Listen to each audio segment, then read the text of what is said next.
invite all our attendees to take a seat. We're starting again. Thank you.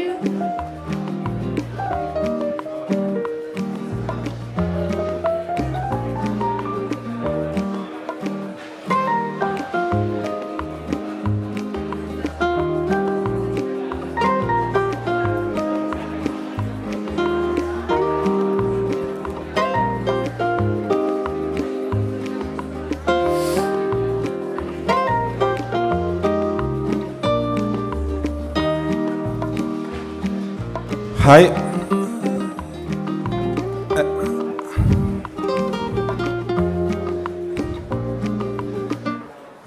Let's continue now with the third block of the day, which is on the green mobility use experience and infrastructure challenges. So we have for this purpose 4 excellent speakers. 2 of them are here with us, and the other 2 are online. So let me to introduce them. We have here Eduardo Rivero from the Automotive Technology Center of Galicia in Spain, Miguel Zarzuela from the Circe Technology Center in Zaragoza in Spain as well. And then we have online with us Evangelos Karfopoulos from the Institute of Communication and Computer Systems in Greece. Hi, Evangelos, are you there? I'm there. Okay. Can you hear me? Well, yeah, welcome. And then we also have with us Carlos Almeida from EBIO. Hi, Carlos. Are you there?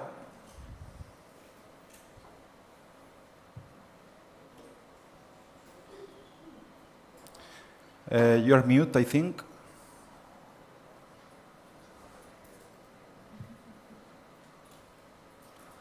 Well, we will try later. So I would like to express our gratitude to all the speakers for accepting our invitation and be here to share with us their knowledge and progresses. And without further delay, I would like to introduce our first speaker, Eduardo Rivero. I invite you to present your speech on the, well, he's the responsible for the electric vehicle unit in the Automotive Technology Center of Galicia, the CTAG, and he's talking us about the electric vehicle market status and perspectives. So, Eduardo, the floor is yours. Thank you.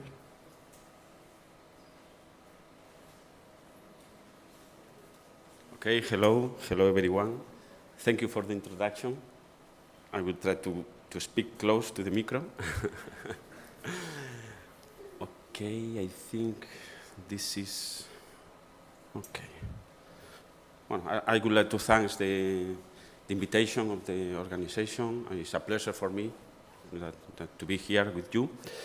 I don't know if this work. Okay. I want you to direct your attention towards this first image. This is an island in front of Vigo city. It's in Galicia, in the northwest of Spain, in the border with Portugal, in Atlantic Ocean. It's in the corner of Europe, far away of everywhere. And yes, that's true. But here is the perfect example of the combination between the automotive industry, the mobility, and the environment. Here is located the largest factory from Stellantis Group in Europe. It's a factory that manufactured every year 400,000 vehicles, and around this factory there are more than 100 suppliers, providers, component suppliers, tier ones, and one R&D center, CTIG, that I'm working currently in this center, and this center started the activity in year 2002. Let me introduce the key numbers, the figures of CTIG. 900 persons working currently. The prevision is to reach 1,000 at the end of this year. 80% are engineers. 70 million of investment, accumulated investment, since the year 2002 until now. And the 65% of our turnover comes for international activity. International activity, mainly French market and German market. The last important point maybe is that the 50% of our turnover is directly with the constructors, with the OEMs, the car manufacturers. And the other 50% comes from the tier 1 suppliers. Okay, we'll try to. Okay. CTIG is a non-profit entity. It's a private, independent center focused on the automotive and mobility sector. Our RD activity responds to the challenge of the vehicle of the future, to be safer, smarter, connected, autonomous, and sustainable. And here you can see some pictures or some images, some activities of our center. In the year 2018, we start with the active battery lab. It's a specific laboratory in order to perform testing and characterization with big battery packs. We can manage 1 ton of battery pack with combining tests. We have a big volume climatic chambers, combined with multi-axial shakers, combined with cooling units, liquid cooling units, also with thermal, to reproduce thermal cycles, and we can perform a reliability test in this laboratory. Thermal, electrical, and mechanical test. Here you can see an e-axle test bench. This facility is focused to develop or to optimize the e-powertrain, the complete e-powertrain of the vehicle. We are talking about the battery, the inverter, and the e-motor together. We have also some tracks in order to develop other systems, autonomous vehicles, to validate or to reproduce urban environments. And yes, more or less is our main activities. Okay, let me pass for the following. Okay. First, I will introduce a general view of the sales of the EV world market. Then I will talk about the OEM perspective. Third, I will talk about the strategy of the OEMs to reach the objective that in 2030, the 30% of the sales will be electric vehicles. So I think that the industry has a specific strategy, and we talk about that. The 6 million electric vehicle sales last year, 2021. The global stock is 16 million electric vehicles. The trend of this curve is exponential. Maybe in this graphic you can see that the mainly market last year it was Europe and China. So Europe is increasing the market thanks to the incentives and thanks to the governments, but also for the effort of the industry and for the investment of the different OEMs. So the prevision is that the government kept the fiscal incentives that allows to maintain this tendency. And maybe it's important to remark that the EV sales are increasing. Meanwhile, the car sales, the car market is decreasing. So I think maybe in the following years, this tendency continues. The private sector perspective. The 90% of the OEMs are launching a new models, a new vehicles. 18 of 20 largest OEMs has a strong commitment with the electrification and with the mobility. And I think that with this commitment and with this offer, the sales will increase. Volvo, Renault, Opel, Ford Europe will announce that in 2030 will only assemble electric vehicles. General Motors, the same in 2035. Volkswagen Group, Stellantis Group, it depends of his position in the market, has a different strategies, but in Europe, for example, the 17% will be electric vehicles. In USA, Stellantis, the 35%, in China, Volkswagen, the 50%. So I think that the commitment is clear. New brands appear, of course, Tesla, Remark, but specific new brands for the OEMs appear. Polestar for Volvo, Cupra maybe for Seat. So with this commitment, we estimate that in year 2025, around 50 million, between 50 million or 70 million of cars will sell in 2025. Okay, I think that there are three common pillars in the strategy of the industry, the OEMs, with the OEMs. The first one is developing a dedicated platforms. Each OEM dedicated a EV platform for mid-range vehicles, for premium vehicles, for light-duty vehicles, commercial vehicles. I will talk about that in the next slides.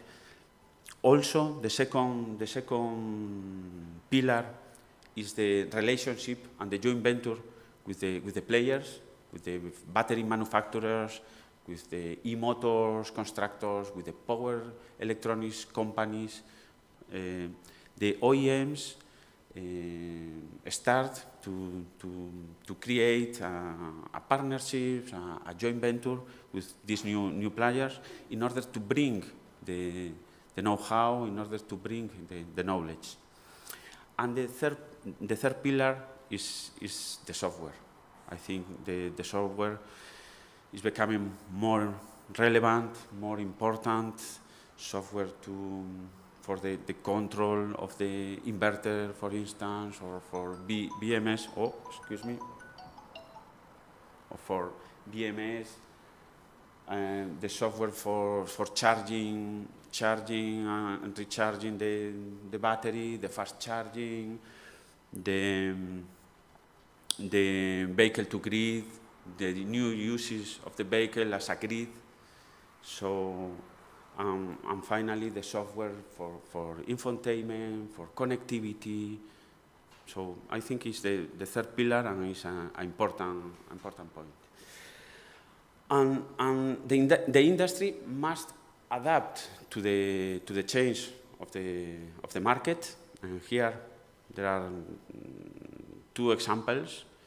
The market increasing the demand for zero emissions of commercial vehicles for fleets, and now the OEMs will release more light, mid, and heavy duty vehicles, and also change the paradigm.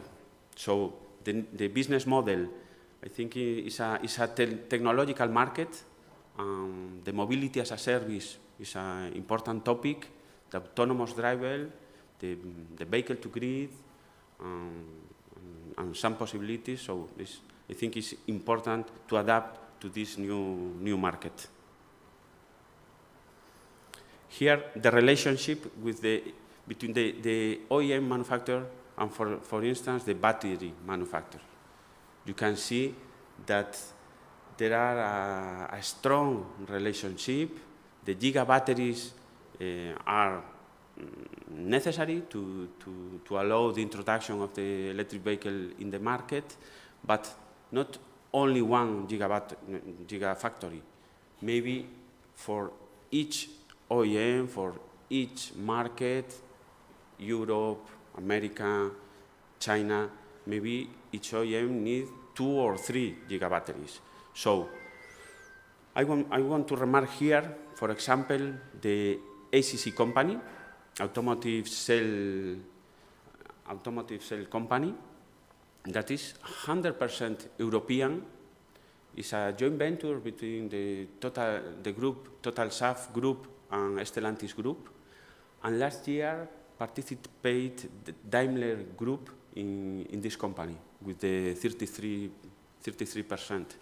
So it's a European company that is projecting some gigafactories in Europe, one in France, one in Germany, and another one in Italy. I think they announced that. Yes, it's an example, no, of the relationship between the OEM and the manufacturers. And finally, a concluding remarks. No? Here you can see in this image all the important topics, the vehicle production to electrify the market, the safety, the connectivity between the infrastructure, the vehicle to vehicle, vehicle with infrastructure, the infrastructure for charging points. So it's important, the mobility, not only in the last mile, in the sea, outside of the city. So we need to reinforce the infrastructures, the research infrastructures in order to reach this mobility. But of course, there are challenges. Yesterday we talked about the supply chain issues, chips, rare earths, batteries. Regarding the batteries, the charging time, reduce the charging time, but without reducing the lifetime is important. Increase the battery range, the smooth operation of the extreme temperatures, the new designs for recycling the batteries. So regarding the batteries, there are some challenges. Regarding the infrastructures, it's important to deployment an extensive charging network. As I said, the heavy duty need superchargers in order to accelerate this introduction. And in my point of view, the new software developments are the key point. Mobility as a grid, vehicle to grid, fleet management, smart charging, over-the-air software updates, big data, and digital twin, infotainment. I think the software is the challenge to adapt the industry, technological industry. So I have finished with this message.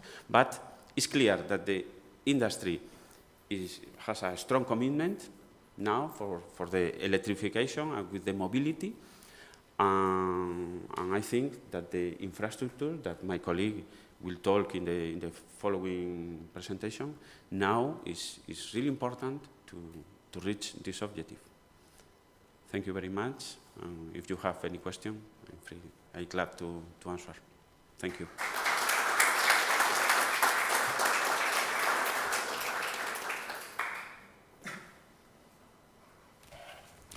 Well, Thank you very much, Eduardo, for this overview on the EV market. And well, now our next speaker is Miguel Zarzuela, which is project manager at CIRCE. And his speech is on e-mobility adoption, a success story from the INCIT EV project.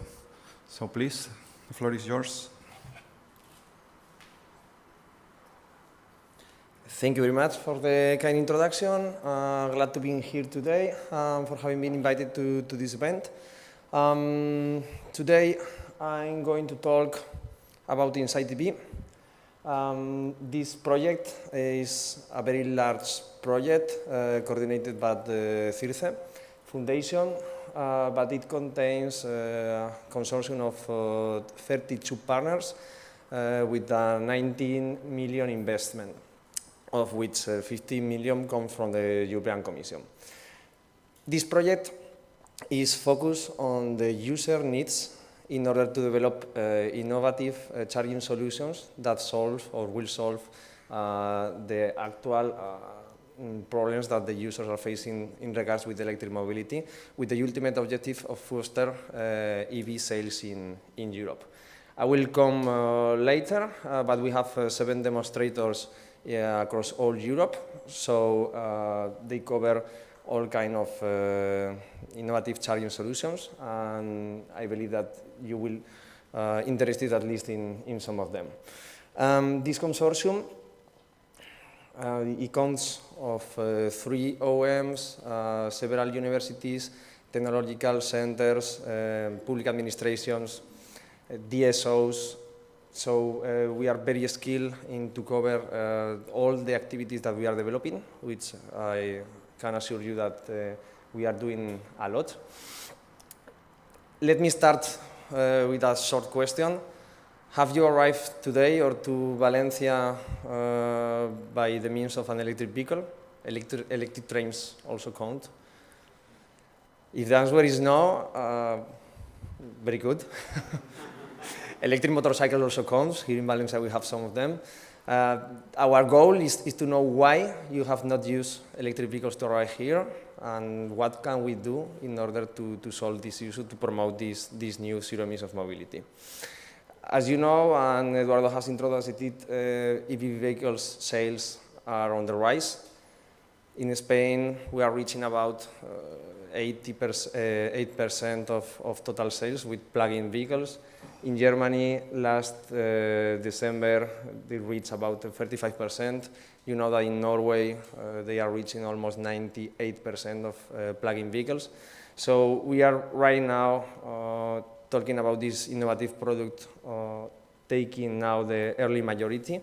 So we have crossed the cans, which is the moment that decides if a technology is going to succeed or not. So we are taking now the early majority, and I would like that the audience that this project will reach at some point will ease the uptake of this electric mobility. Let me showcase the main objectives of the project. As I have told you, first leg of the project, we are analyzing the EV users' needs and preferences, also to know their gains and pains in order to develop new technologies that will solve or will ease the use of electric vehicles in their daily life. To doing so, we are focusing here in 2 main technologies.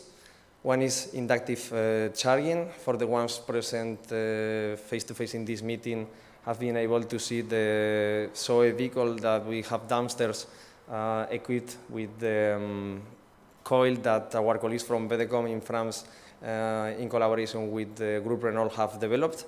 So this wireless charging is able to charge up to 90 kilowatts a Renault Master van that will be run test in Paris.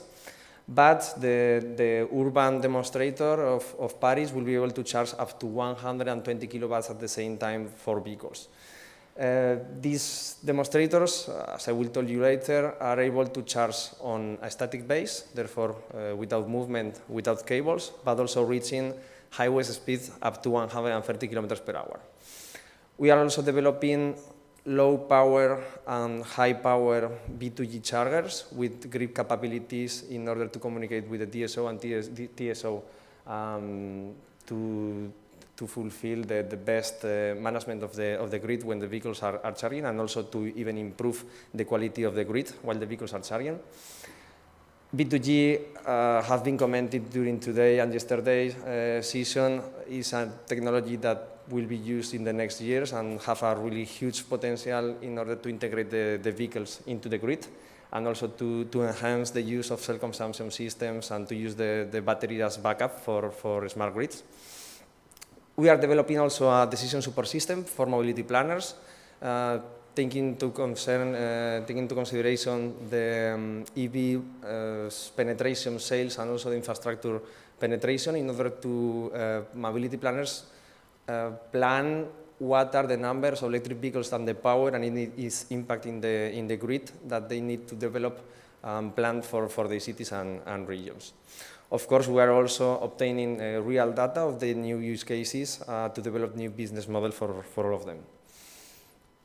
We are right now at the half of the project. This is a four-year project. We have ended right now the theoretical development of all the charging technologies, and we are now in the last phase on the engineering of the prototypes in order to be all of them developed during this summer or at the end of this year. We'll have the whole next year for the operation phase to obtain efficiency and all the results, also the user perception of these new technologies on the use cases that will take place around all Europe. Let me start from the beginning. Our colleague from Zaragoza, BitBrain, is leading the task concerning knowing the user perception about the charging infrastructure. So with different qualitative and quantitative methodologies, we are obtaining the information of EV users and non-EV users about their concerns and necessities concerning the recharging of the vehicles. This is preliminary. In June this year, so in 1 month, we'll have a full disclosure report of what are the conclusions until now. Of course, what we know about the users is that they want cheaper vehicles with longer range that charge faster. But if we extract this into exact points, we have detected that they want to have seamless and reliable charging, so that all available chargers are working and are very easy to work. So they are looking about interoperability and very seamless functioning of payment, as pay as you charge, identification of the automatic identification of the vehicle, or paying with the credit cards, as we are used to do in traditional gas stations. They will like also very fast charging on the highway corridors in order to reduce the charging time when you are traveling more than 400, 500 kilometers using an EV vehicle. And there is a starting need of integrating the EV batteries into the grids. Therefore, a lot of houses here in Spain, we have the lack of having a lot of sun during the whole year. Therefore, self-consumption photovoltaic systems are rising. If you have at your house park 50, 60 kilowatts battery outside, why not using this not only to recharge it with the self-consumption production, but also to use this energy in the hours that you don't have sun in order to reduce the cost of your bill. So for this reason, we are developing also the B2G chargers as an integration point for the vehicles into the grid. From the grid operator's perspective, there is also a new need of using this existing battery storage on wheels to be integrated into the grid. So they really, we believe that in the next years, we will see offers from the grid operators to pay the EV users just to have available and in a manageable way their batteries in order to provide ancillary services everywhere. Therefore, to have active points in which the grid operators can manage the quality of the grid by the using of smart charging or even B2G chargers. As I have said at the beginning, we have 3 OEMs in the project that are helping us in the retrofitting of the vehicles in order to use these new technologies. I will now go through the inductive charging solutions. I will go later with the conductive ones. We have developed, together with BDCom and Renault, interoperable inductive charging system without cables that, by the use of 30 kilowatts coils, allow us to equip 4 vehicles that will be used in 3 demonstrators. This approach of interoperability and to use the same vehicles and the same coils, so any of the vehicles can charge at any of the use cases. So this has been a really complex definition solution to find a compromise operation point for all of them with a good efficiency in all of the cases. As you know, or maybe you don't know, but I will explain very shortly, inductive charge system is composed of a coil that is in the ground and a coil that is in the vehicle.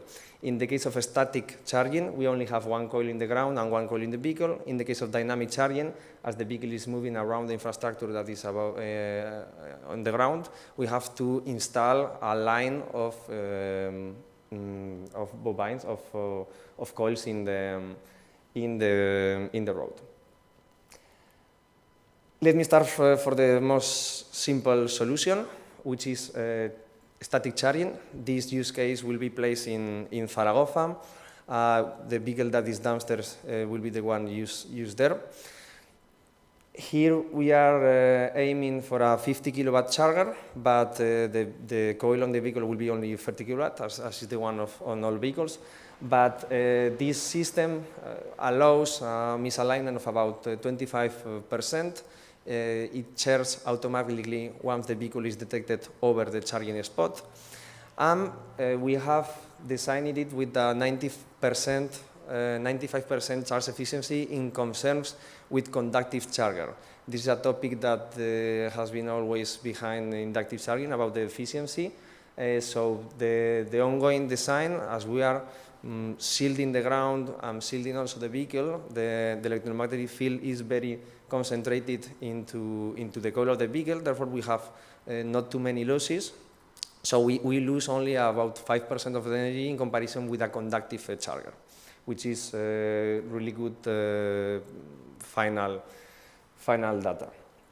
This charger, we believe that the real what we will see in the next years will be a low power version of this charger, about 7 kilowatts, that will be offered as a premium charge for electric vehicles. So we will pay an extra when you buy a vehicle, and you can start this charger without cables for your own parking. So you will benefit of seamless charging at your home. In this case, this is focused on taxi users, therefore to allow them to charge while they are waiting the next customer in the waiting line of a taxi stop. Next system, a little bit more complex. This will be in the city center of Paris.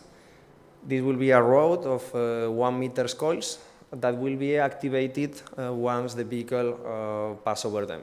So there is a communication between the road and the vehicle, and the coils are activated only when they are over the coil. As you see, we'll have the master van that has 3 coils, that therefore is able to use at the same 3 coils of the ground and to charge up to 90 kilowatts. And the SOE, it will be a replication of the SOE that we have in Zaragoza, will work only on one coil. This system is fully integrated on the pavement, therefore you won't see nothing. In all of systems, you won't see nothing from the user's perspective, but you'll have an alignment system that will indicate you how much are you aligned and how you can improve the alignment. The better alignment, the better efficiency of the charge. This system is prepared to work between traffic lanes, so the vehicle is prepared to be stopped while the lights are red. But what we are developing in the next use case, which is at the outskirts of Paris, in Versailles, in a high-speed track at the BDCom facilities, is almost the same approach, the same vehicles, the same coils, But on the ground, we have longer coils, 10-meter long coils with only one wire that runs along the asphalt behind the ground. And the goal here is to reach up to 130 kilometers per hour at highway speed, therefore to demonstrate this solution for ring roads or highways in which you can charge while you are driving. Here the major problem is, or the most complicated one, is the control of the activation of the coils, because as you can imagine, you'll be only 1 second over the coil, so you have really to act and commute the coils very, very quick. For your information, you have seen downstairs the vehicle. It has, for each of the coils, charger. In the case of the SOGAS, it's only one coil, you have only one charger. This is AC-DC, so it converts the AC input from the coil to DC of the battery. Has a communication with the power, with the BMS of the vehicle, so we can adapt the output of the coil according to the needs or the state of charge of the vehicle. Let me go to conductive charging solutions. This will be a 200 kilowatt charger that will be installed in Tallinn. It has direct communication with the DSO and the TSO using some interoperable protocols, so they can send signals to the charger in order to compensate reactive power or even to reduce the active power if the grid situation over there is critical. This system allows to have a really fast charge of about 15 minutes for the batteries, and also allows the grid operators to interact with the chargers, because imagine that we have 8 of these chargers at the same location, to control or to have signals over there to balance phases, to control reactive power, and to improve the quality of the grid. We have several other demonstrators that I'm not able to showcase all of them, but we are focused also on bidirectional charging at low speed, so about 3 kilowatts in Torino. In Faraofa we have also one charger of 25 kilobytes. In Amsterdam we are developing AC bidirectional charging, therefore by using onboard charger in the vehicle. In this case we are using Ioniq 5 vehicles that the onboard stock charger has these bidirectional capabilities. And we are also developing smart charging algorithms. These we have since beginning of the year, well, this started last year. These are real data of 40 charging points in the Amsterdam area in which we have applied smart charging algorithms. This allows to reduce the load at peak hours, so this is the demand of the charging points, not of the grid. So we can reduce at peak hours the power that the system is demanding in order to delay this charging into the night. This can be more aggressively delayed depending on the user needs, so, but also in case that the user doesn't want to use this smart charging algorithm, he can avoid to use them. But if you are connecting the vehicle around all the night, you don't need to charge faster at the beginning of the connection. So I'm going just about to finish. This is the decision support system that we are developing. As I have introduced you at the beginning, this will work as a cost-benefit analysis by introducing the exact penetration curves that we are expecting on a region or on a city to provide the optimal sizing and siting of the charging points, and also the grid impact that it may have on the grid. We are paving also the standards of inductive charging. As you know, interoperability is also a big topic in all kinds of solutions. This one, at this point, we don't have standards for the power that we are developing. So we hope that with the result that we are developing, the frequency in which we are working allows to create a standard in which all inductive systems will work, therefore to permit all kinds of vehicles and inductive charging systems to be interoperable between them. I will just finish. Our final objective of the project is just to boost EV sales. As you know, we have to be energy independent in Europe, and we'll have to cut the CO2 emissions. Therefore, this project is improving the existing charging technologies in order to allow the user to use these vehicles in the best possible solution with the existing technologies that we have. This is the end of my presentation. If you have any question at the end of the blog, I will be more than happy to answer you. So thank you very much.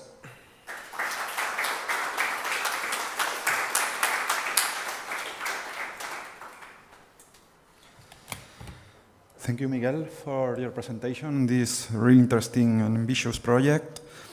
And I am now introducing our third speaker, who is Dr. Evangelos Karfapoulos, which is a project manager at the Institute of Communication and Computer Systems. And he is presenting us another success case on e-mobility adoption from the e-Charge for Drivers project. So, Evangelos, the floor is yours. Thank you very much. Good morning to everyone.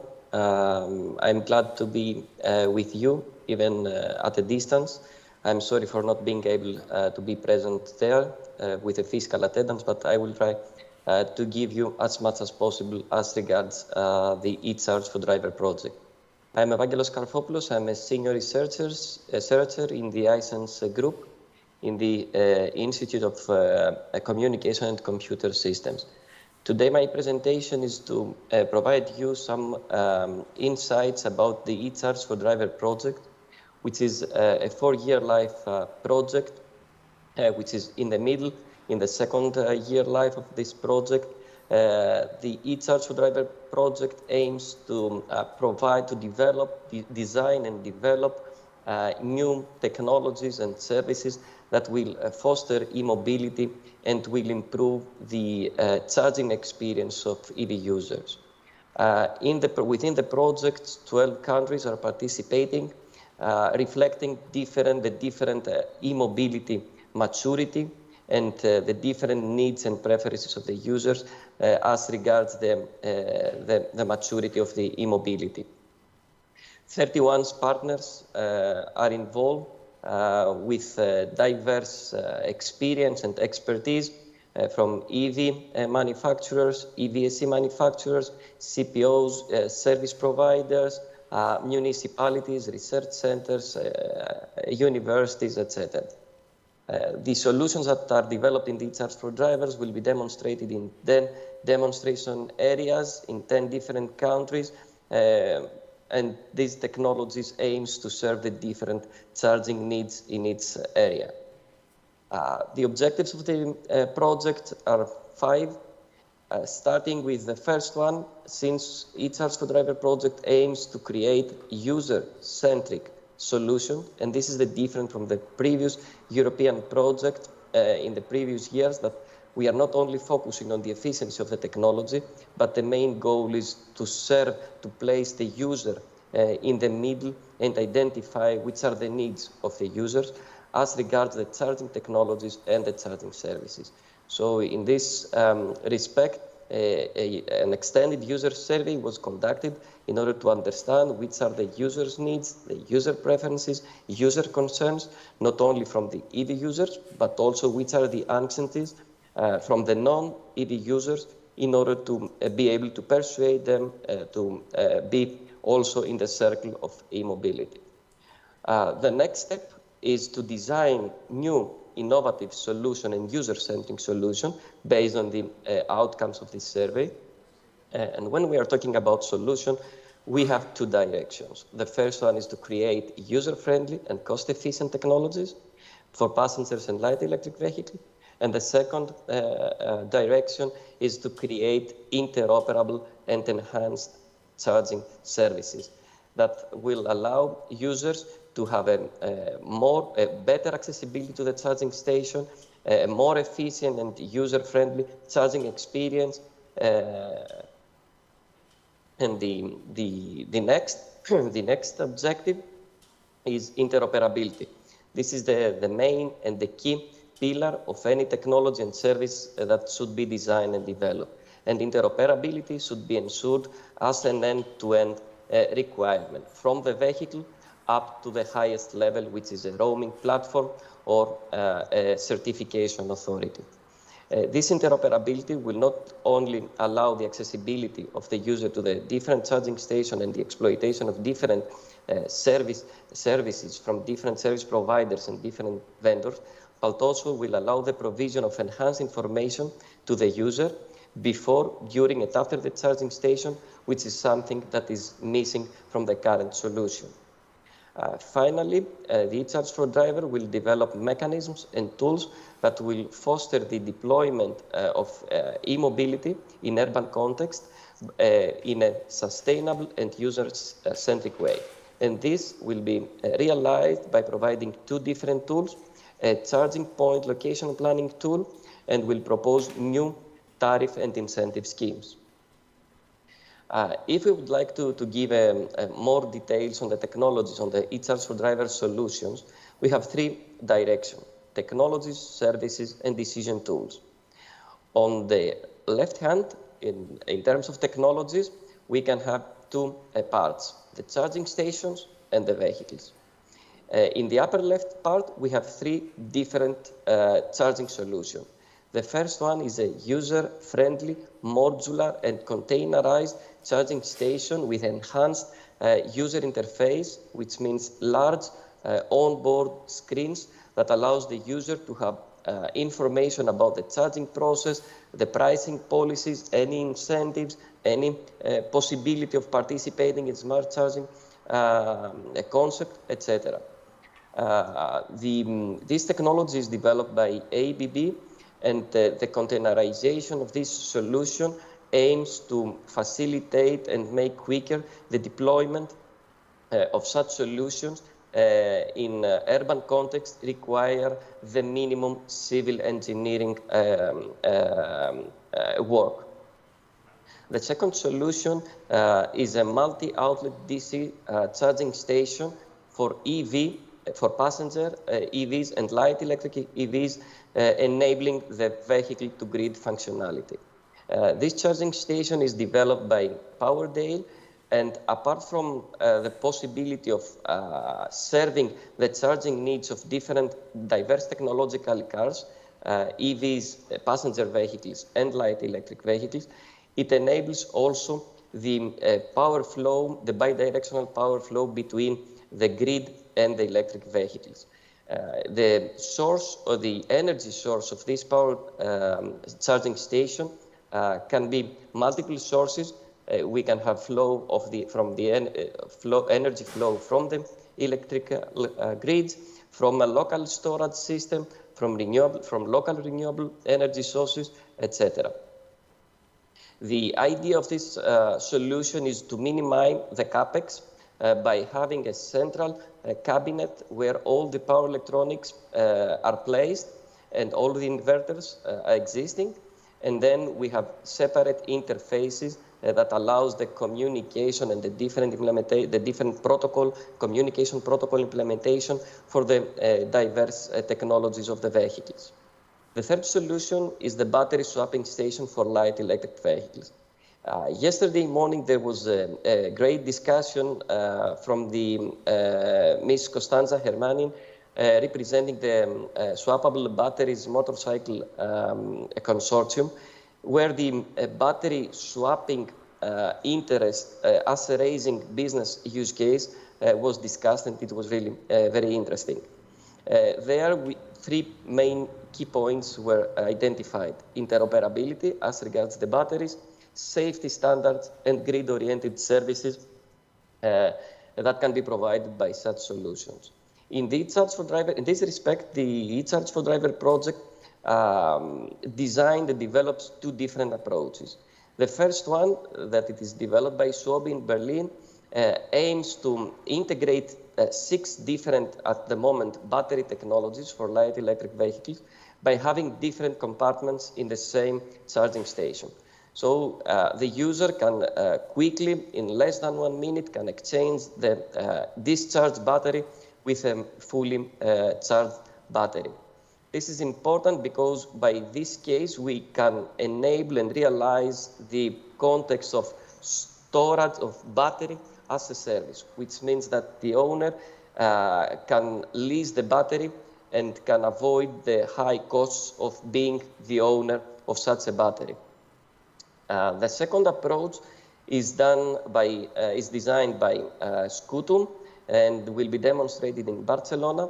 And the idea is that the whole system of the battery can be removed from the vehicle, and this battery pack is transferable like a trailer, and the battery can be charged either at home or at place, and of course you can charge it in any charging station as well.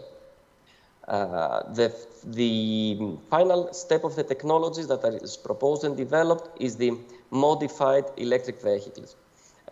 We have Volvo, BMW, and Bosch that are creating 3 prototypes that enables V2G functionalities by converting the power electronics within the car, as well as they are updating their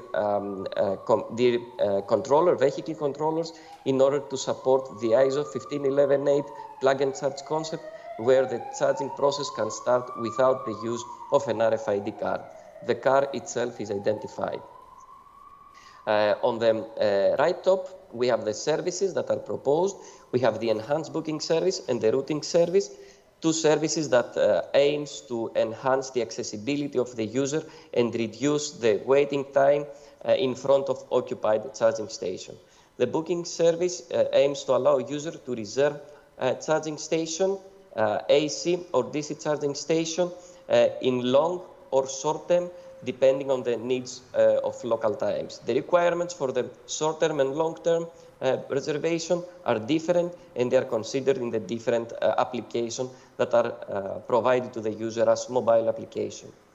The routing service aims to provide to the user different routing, dynamic and different routing options to the user, depending on the user preferences, either providing the spot, the end of the trip, or by providing a wider area where the user is interested to drive to.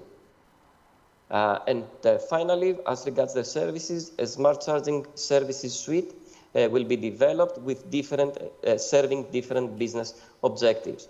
The first one is to try to create synergies between EV charging demand and local renewable energy resources in order to create a green footprint of the charging process.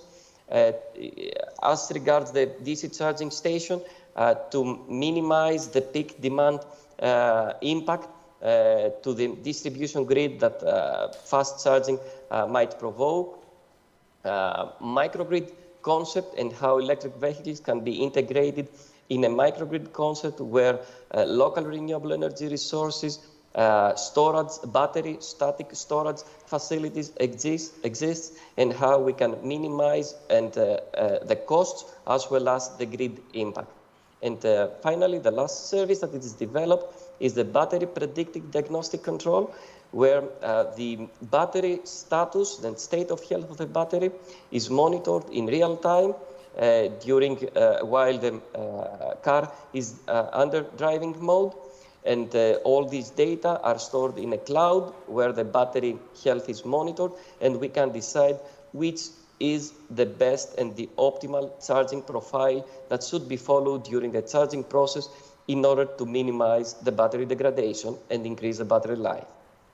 Finally, on the decision tools for enabling and realizing sustainable deployment of EV charging solutions and services, we have created 2 different tools. The first one is the charging location planning tool, which aims, first of all, to identify the EV charging demand in each area based on the parameters that is used as an input to the tool.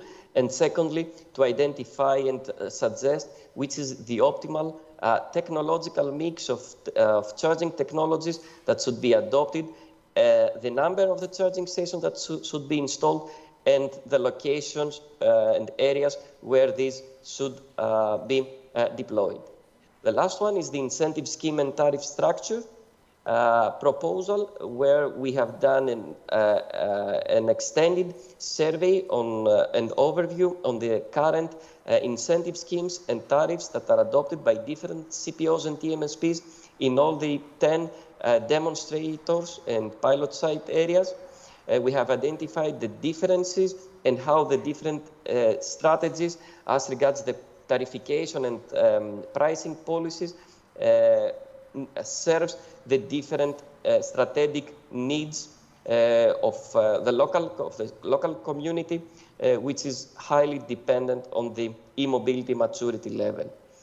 As an outcome of this survey, because there is much diversity, we have created and proposed a generic pricing formula where the different parameters can be modified in order to serve different business objectives and different policies depending on the local needs. For example, if you wish to promote e-mobility, you can have reduced prices, energy prices, or you can, in some cases we have seen that there are zero pricing for the charging in order to promote e-mobility, or you can have dimensions in order to penalize the over-exceeding or the overuse of the charging of the parking slot without charging. So different pricing policies in order to incentivize or penalize the right or the wrong use of the charging network. In this matrix, I will quickly like to show you the different demonstration topics and the different pilot sites, the 10 pilot sites that represent metropolitan areas as well as 10T corridors. So if you're interested in any demonstration topic, you can follow the respective pilot sites in order to see which are the outcomes and the outcomes from the real life experience. And if you're interested in a specific city or a specific area, then you can follow the specific area and the demonstration activities that will be done in the upcoming months. Before closing the presentation, I would like to give you some the main outcomes of the a priori user survey, which was conducted end of 2020. And the main goal of this survey was to track user charging preferences and perception towards the e-mobility. The main reasons for choosing an electric vehicle is the environmental friendliness, which is really important, and this should also be considered not as a transition from internal combustion engines to electric vehicles, but it should also be considered during the charging process, because environmental friendliness was the first reason for selecting an electric vehicle. So we need to ensure the continuity of this green transition, and we should ensure that the charging process and the charging energy is also green. Energy efficiency and lower operational costs are the two main reasons following the environmental friendliness. The selection of the time of the charging depends on different criteria. It might be the charging needs for the next trip. It might be a low threshold that it is placed by the EV user, or the possibility of charging because I have parked in a place where a charging station is available. As regards the flexibility and the realization of smart charging concept, we have seen in home parking as well as in public parking that there is enough time for implementing smart charging concepts. More specifically, as regards the home parking and the home charging, the parking duration was more or less approximately 12 hours, which means that there is a great value and a great time for shifting the charging demand in order to avoid peaks or to create synergies with local renewable energy sources. As regards the public charging, for the slow charging, for the AC, up to 22 kilowatts. The charging duration is approximately less than 3 hours. It deviates between 45 minutes and 3 hours. And for the DC charger, it's about 30 minutes and 1 hour.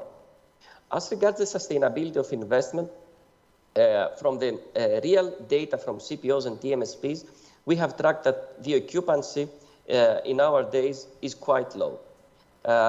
In only essential cases, we have tracked 32% of occupancy in extreme, let's say, in very special conditions like in Barcelona city. But more or less, the variation is less than 10%, which means that this creates limitations to the profitability of the investment. But in the majority of such cases, we have tracked that the selection of investing in a charging network, in public charging network, even with low occupancy, is selected by CPOs in order to be able to have a market share at the right time. As regards the charging preferences of the user, we have seen that fast charging is the most preferable solution, and this might have to do with, can be explained because the transition from combustion engine and the very fast refueling is also reflected in the charging needs, which means that I need to charge as fast as possible. And the users are willing to pay more for this fast charging option.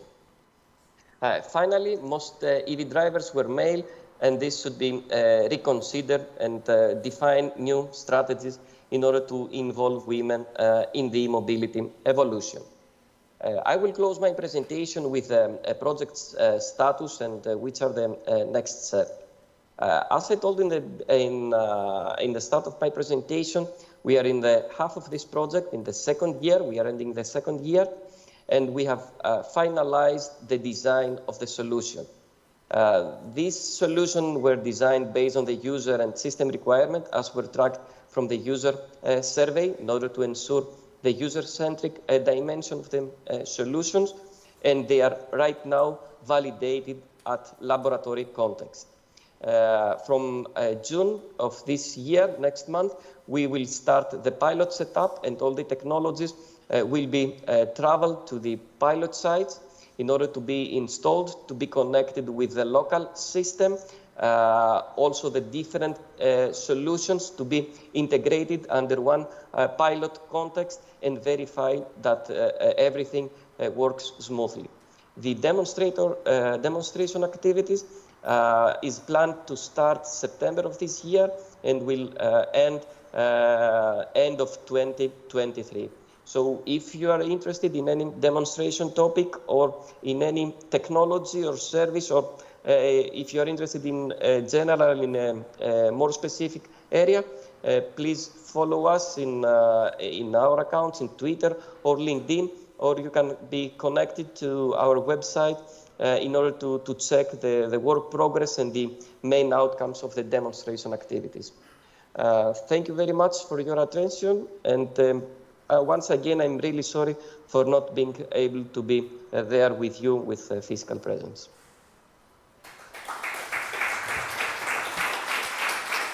Okay, thank you very much, Evangelos. We will follow your project and try to keep update on your progress with the demos. So now it's time for our last speaker of this third block. He's Carlos Almeida, CEO and founder of i-HeCoBatt, a company providing a digital platform to support EV charging.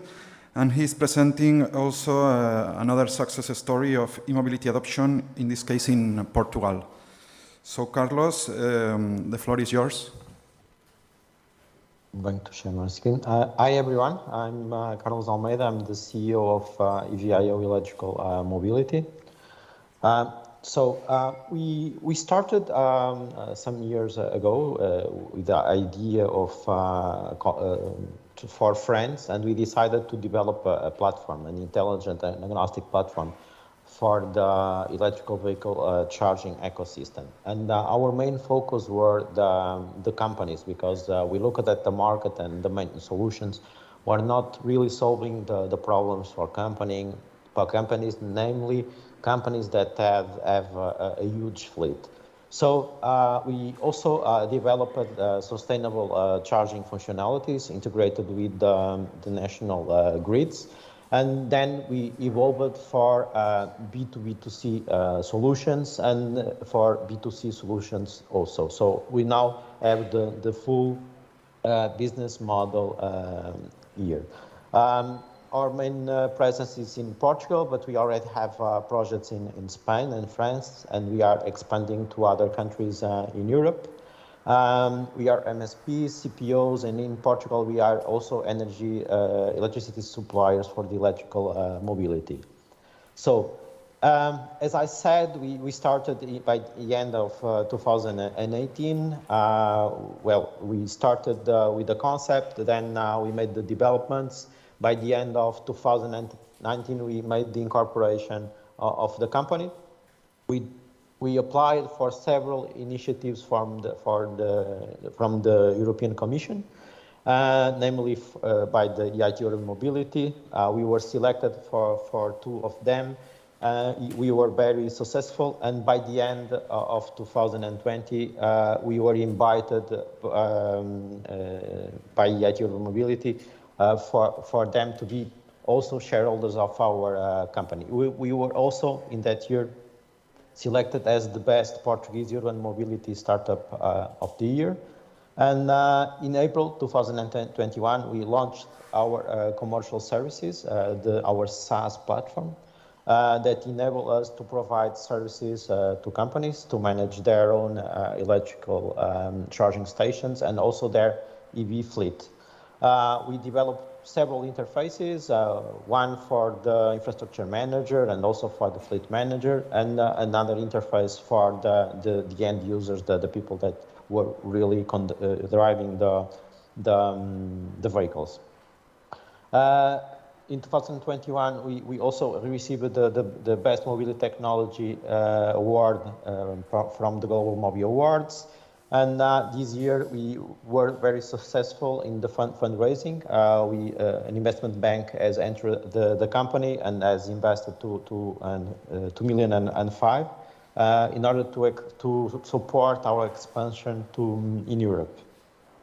Last year we also started working on our roadmap. So we are now working on integration of storage with the EV charging, vehicle to home, vehicle to grid, prosumer services, ancillary services, charging with electrical vehicles in terms of autonomous vehicles. And we are also doing some projects with some OEMs regarding advanced fleet management services. So, as I mentioned, we now have solutions for several types of clients. We can address several types of business. And for the B2B2C, we have all of our applications as a white label. So, for example, electrical utility can come to us and use our applications with their own brand. So for B2B, our product, we manage their internal charging stations. We provide several services for them to manage their fleet. We also provide services for allow them to charge anywhere on any network using our mobile app, so with an integrated account. In the future, we will provide the new energy services, and we also provide monetization service. So we have our own network of charging stations. So we allow our private clients, for instance, a private company, okay, so they can share their charging stations. So they are investing in charging stations in order for their electrical fleet to be able to charge inside the company. So during the Saturdays and Sundays, no one is using these infrastructures, these private infrastructures. So we have the platform allows our clients to share and monetize the charging stations in periods where they are not using for themselves. So the public in general can go there and use on that slots of time with a tariff the charging stations. And this is also a way for our clients to have a better return on their investment and a fast payback. And in terms of B2C, we have a mobile app anyone can download from the store, and you can add your charging station that you have at home. You can charge anywhere, and you can manage all your charging sessions. These are some images of our applications that we have for our clients. Some highlights of some of the functionalities that we have. We allow our customers to interact with the charging. They can decide to start charging when there is a certain level of energy coming from renewable sources. So you can say, I will only start charging when there is 70% of renewable energy being used to produce energy. You can also decide to charge only 5 kilowatts, 5 euros, etc. We provide also several tools for the users to compare charging stations across networks. Sometimes it's difficult for the users to compare the tariffs of different operators, different charging stations. So we have a tool that you can pick different charging stations from different networks, and the tool will compare how much it will cost for you to charge in different charging stations and compare the tariffs for the user to choose the best one. We also have integrated on the app several methods of payment, credit card, and several notifications. A user can ask to be notified when the charging station is free on a street, when it is occupied. We have smart charging. Data analytics is completely agnostic and compatible with several charging stations. We are integrated with several roaming providers, and we are now working on the new energy services. So if anyone has questions, we are available to ask, and we are also interested in participating in future calls and projects. So please contact.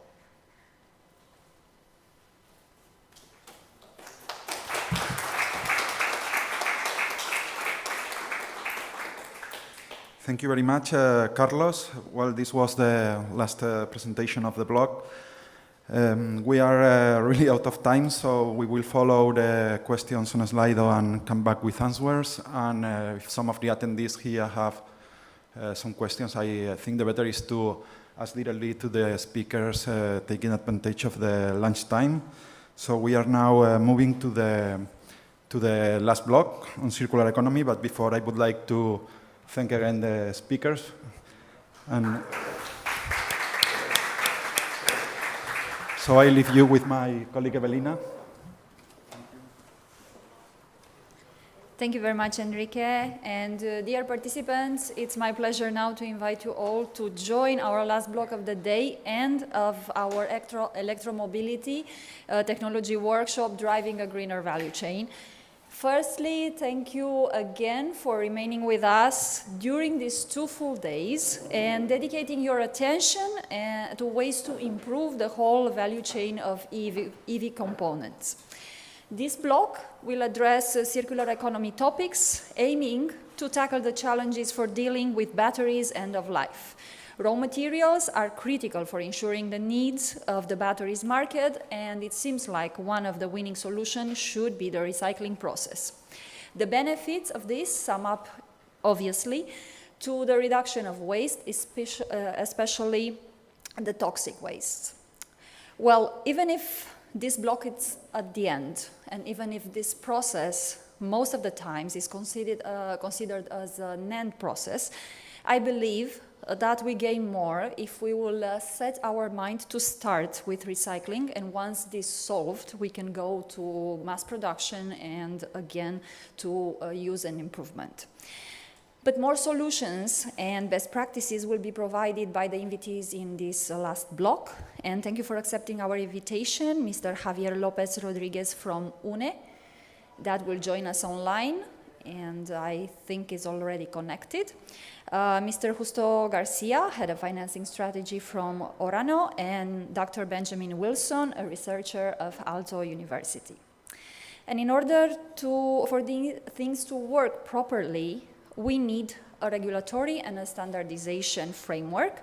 And I'm inviting Mr. Javier Lopez Rodriguez from UNE to deliver the first presentation.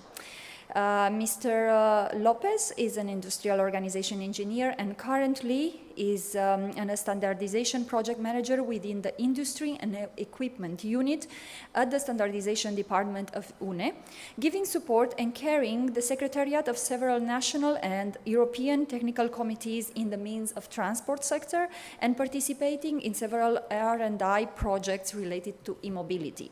He has previous experience as a quality manager in metallurgical and automotive industry and as a project manager in building acoustics and R&D projects. Today, the presentation is dedicated to regulatory standardization scenario towards a circular market for EV components. So if the presentation is set and if Mr. Lopez is also online, please, you have the floor.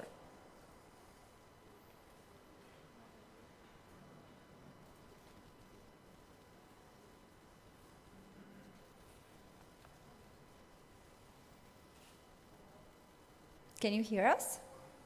I think you're muted. Good morning. No. Good morning. Sorry, but just in this moment, my computer was switched off, so I don't know what's happened. Well, sorry for the delay. This hybrid is a challenge for everyone, so please, you can start now. And thank you very much for the invitation to this workshop and also for all the attendees, and good morning to everybody. I share my screen.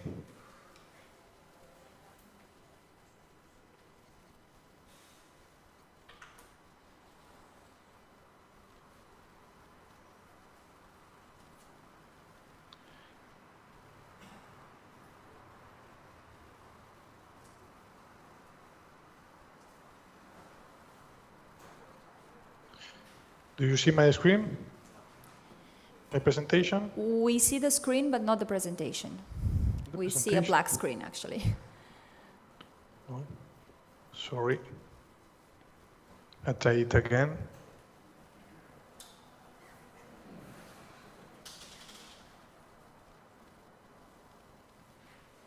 Still not. Do you want us to share your presentation?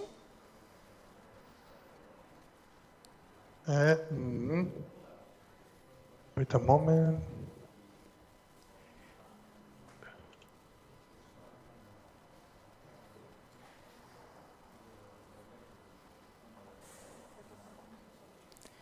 Now we can see the presentation. Okay. If you can put it in full screen. Yes.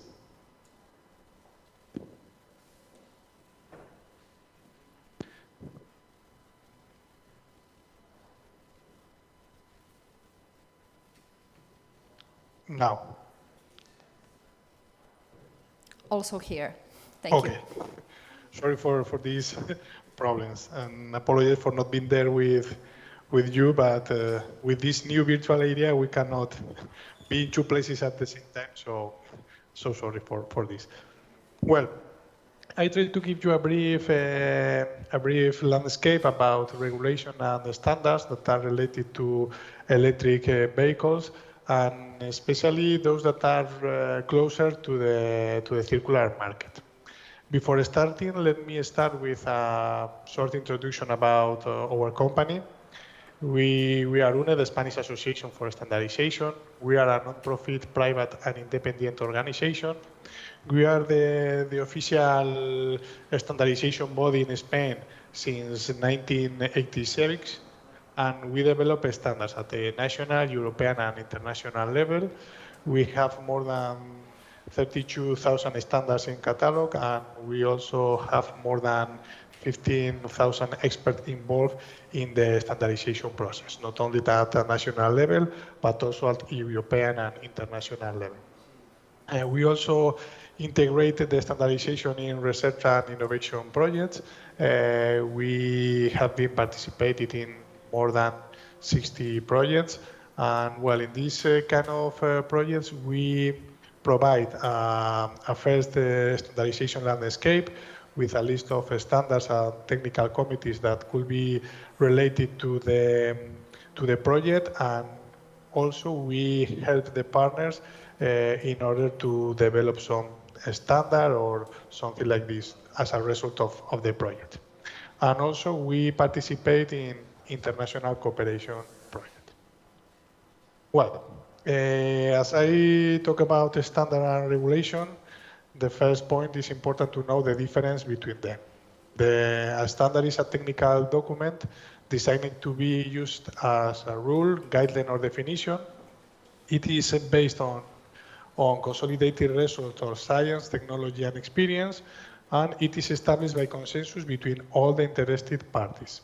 And at the end, it is approved by a recognized body. In the case of a national level, in the case of Spain, UNE, at a European level, CEN and CENELEC.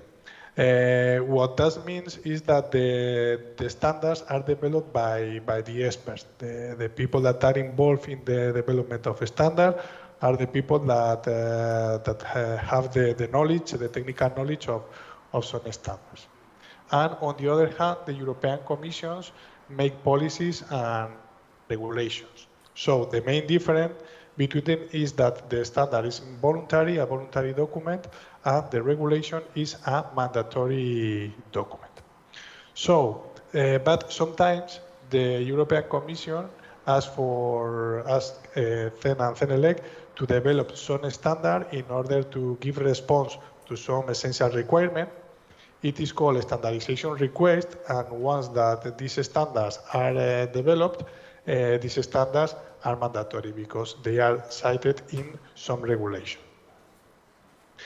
Okay, regarding the electric vehicle regulation, we have to keep in mind that we are in a scenario with a huge amount of stakeholders, because not only the vehicle manufacturers are involved in the process, but also the components manufacturers.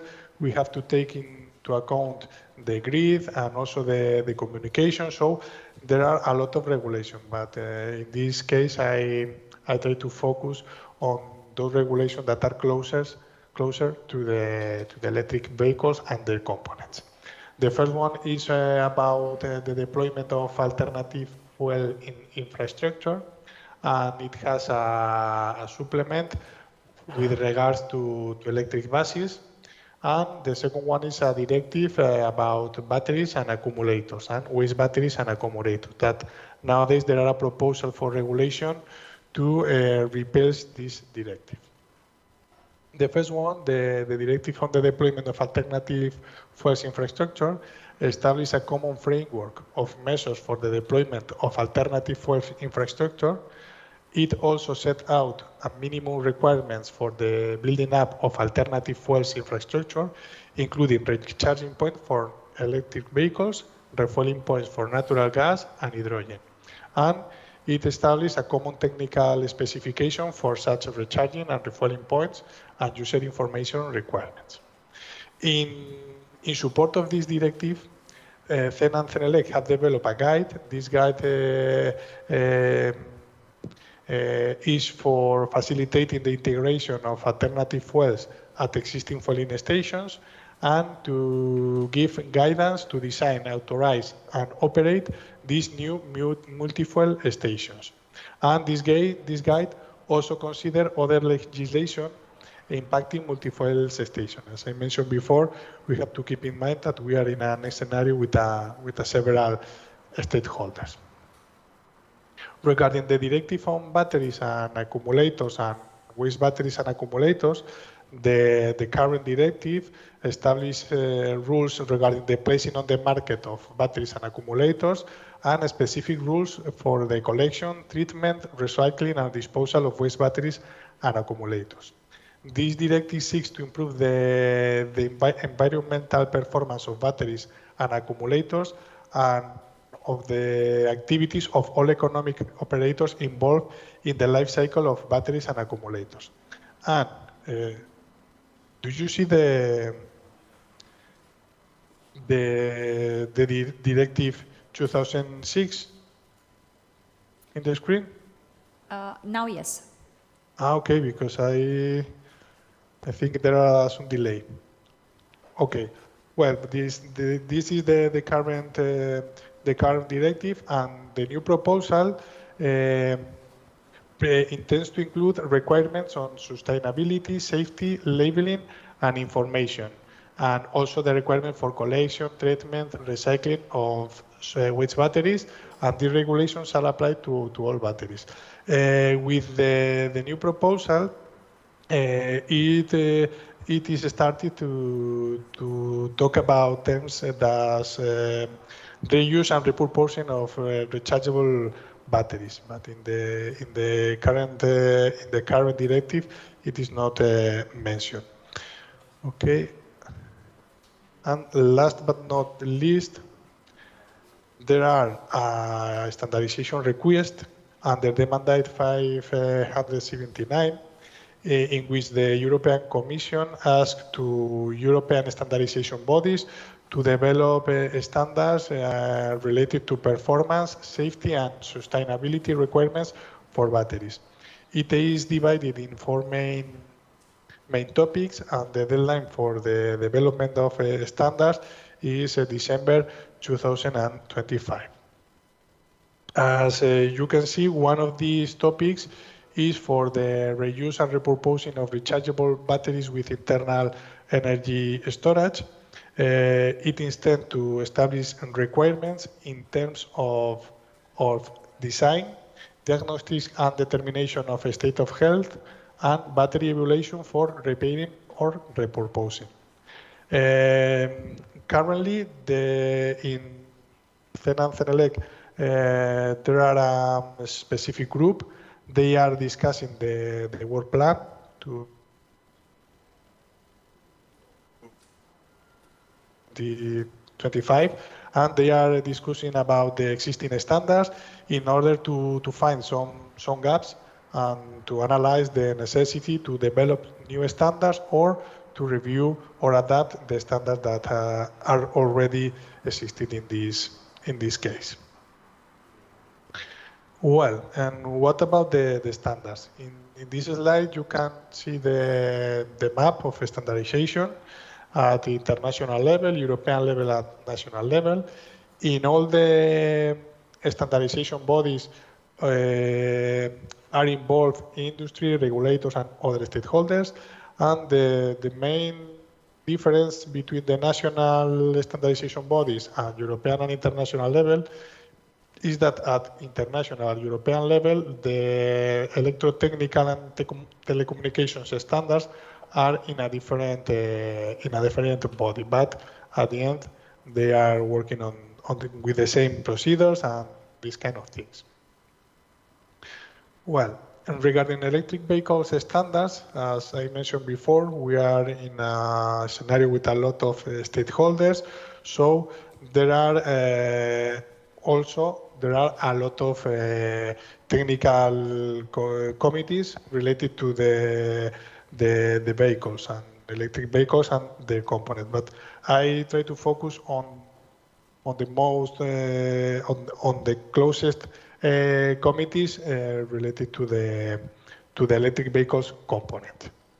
I gathered information about the international level because sometimes, and it is very common in the automotive sector, that the international standardization bodies and the European standardization bodies work jointly, and once that ISO has published their standards, the CEN or CENELEC committees adopt these standards. So in this case, I gathered information of these committees. The first one is the ISO TC 22 Subcommittee 37, electrically propelled vehicles. These work on standards for a specific aspect of electrically propelled road vehicles, the electric propulsion system, related components, and their vehicle integration. This subcommittee is working on safety aspect and technology, performance and energy consumption, rechargeable energy storage, system and components connected to electric propulsion system, requirements for energy transfer, and charging performance. The other subcommittee that are related to electric vehicles are the subcommittee 38, motorcycles and mopeds. This subcommittee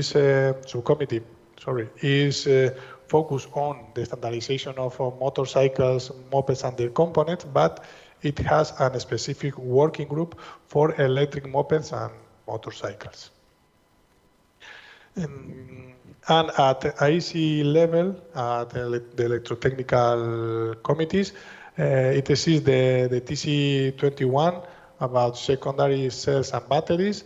This committee works on the standards for secondary cells and batteries related to product safety, testing, and safe application. And the main application of these committees are in the automotive and electrical vehicles. So these committees focus on the specific cells. Sorry, but I think there is a delay.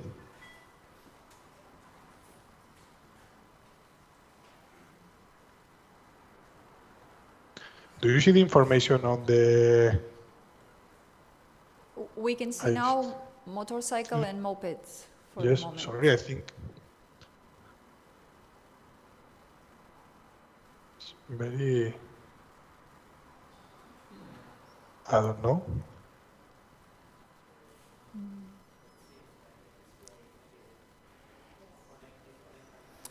It seems like, yeah, it's frozen, so...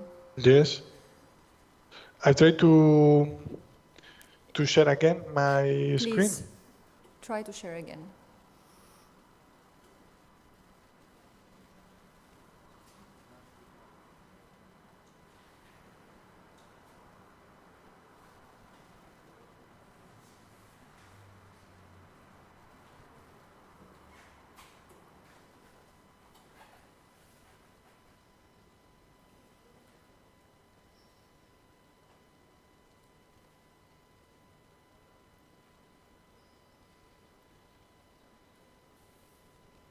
Now we can see again the screen, but from the very first slide. Yes.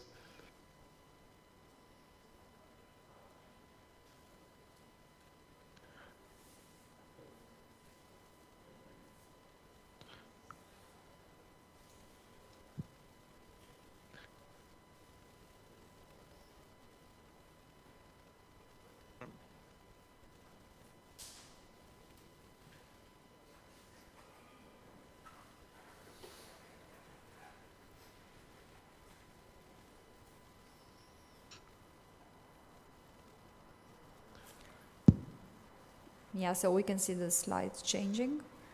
Okay. And we are now for secondary cells and batteries. Okay.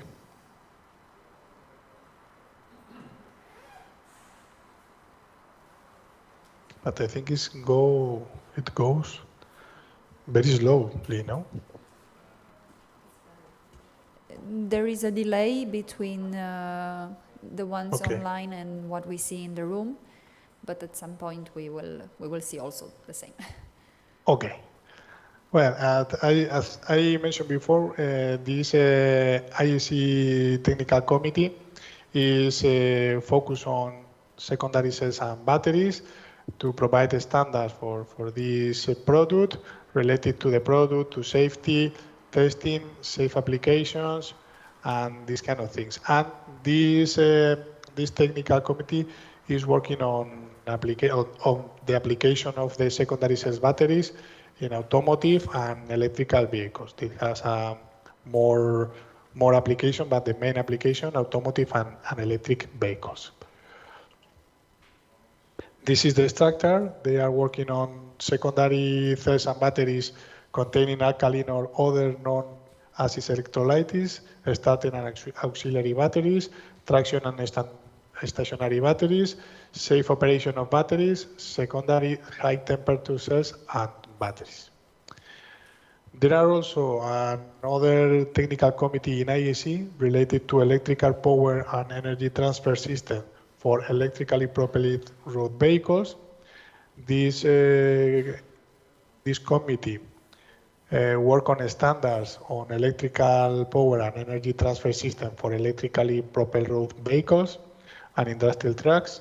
And these standards cover, but are not limited to, general requirements functional requirements, communication between the electric vehicles and the electric vehicles supply equipment, electrical power and energy transfer between electrical vehicle and supply network, and management of the corresponding infrastructures in view of offering the associated value of added service. So these two technical committees are closer to the electrical vehicles component. This is the structure. You can see the topics that they are working on. For example, wireless power transfer, the vehicle charging roaming service, these kind of things. And last but not least, there are a i-HeC subcommittee that is focused on plugs, socket outlets, and couplers for industrial vehicles and for electric vehicles. But it's not the battery or the component, but the connection between the vehicle and the supply network. Well, regarding the standards, we can talk about safety standards for batteries for electric vehicles. At ISO level and i-HeC level, the difference between them is that in ISO level we are talking about the whole system, and at i-HeC level we are talking at a cell system. The ISO 6469 part 1 is the part 1 of a series of standards about electric propelled road vehicles safety specification, but the part 1 is focused on the rechargeable energy storage system. And the i-HeC 62660 part 3 is the part of the secondary ion lithium cells for propulsion of electric road vehicles. The part 3 is about safety requirements. Okay. The ISO 6469 part 1 specifies safety requirements for rechargeable energy storage systems of electrically propelled road vehicles for the protection of persons. It establishes some requirements in terms of mechanical requirements, climatic requirements, simulated vehicle accident requirements, electrical and functional requirements. And it also establishes some requirements for the emission of hazardous gases and other hazardous substances. And well, in some of these requirements, there are specific topics such as thermal shock cycling, vehicle crash, and these specific items.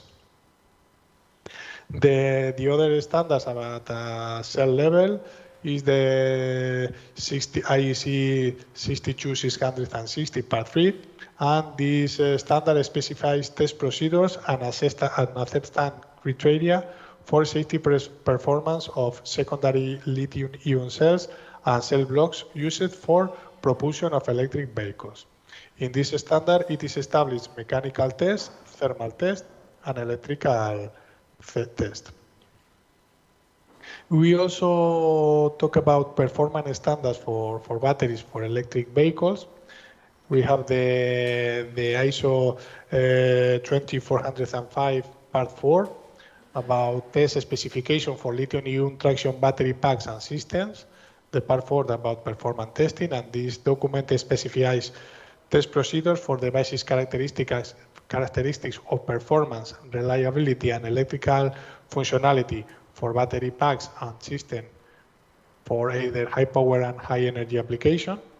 And in the standard that I've mentioned before, the 62660, the part 1 and the part 2 are about performance testing and about reliability and abuse testing.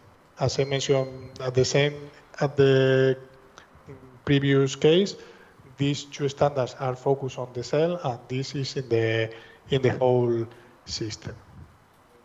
And currently there are two standards about the reuse of secondary batteries. The i-HeC 63330 and the i-HeC 63338. One is for requirements for reuse of secondary batteries, and the second one is general guidance for reuse of secondary cells and batteries. These standards are under development, and it is expected that they are published by the end of the next year, the December 2023. So the main conclusion of this is that usually the standards are required by the market, but sometimes the standards are also required by regulation. In this case, there are a proposal of regulation about batteries and waste batteries, and a mandate on a standardization request in regards on performance, safety, and sustainability requirements for batteries. And also there are 2 standards under development for the reuse of secondary batteries. So that gives us an idea that the institutions are worried about the circular economy and this topic, and they include this topic, the circular markets, in their documents and in their policies. So that's all from my side. Sorry for the connection problems and for the delay of the presentation. Thank you very much for the presentation. And for the extensive overview of regulations and standards on batteries. With so little regulation on recycling, the main motivation for battery recycling remains the recovery of critical raw materials. And for this, we have Mr. Justo Garcia, Head of Financing Strategy at Orano, to present a perspective on the industrial strategy for battery recycling. Justo has more than 20 years of professional experience in Orano, with various positions from engineering manager to R&D program manager. In 2019, Justo launched a project dedicated to the development of innovative battery recycling and the setup of a joint research laboratory in Grenoble. In December 21, Justo was elected as a member of the executive board of BEPA. Today is about innovative battery recycling solutions.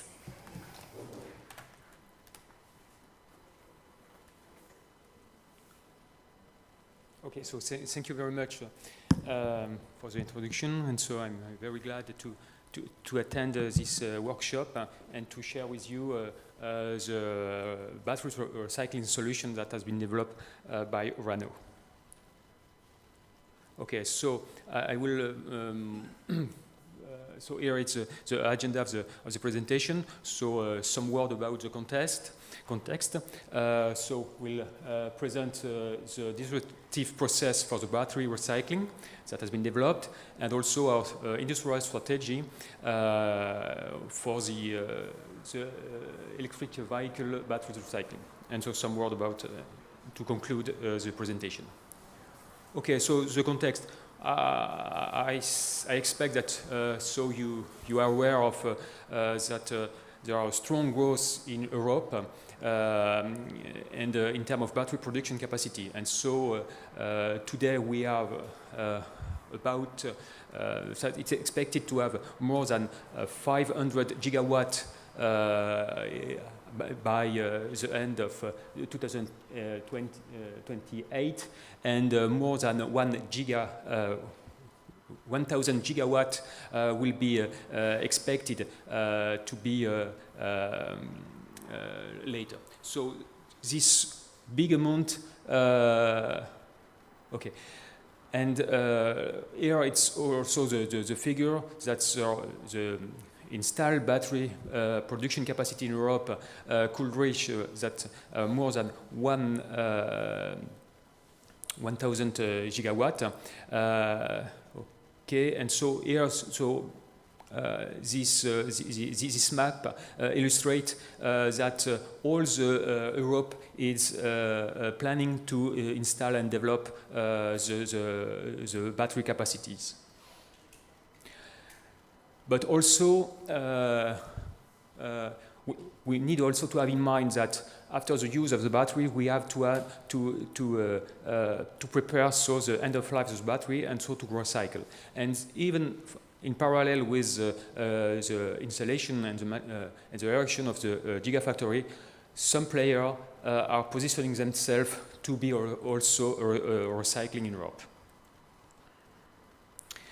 the lithium-ion battery recycling market is driven by the growing economic interest of the activity and increasingly favorable international regulation.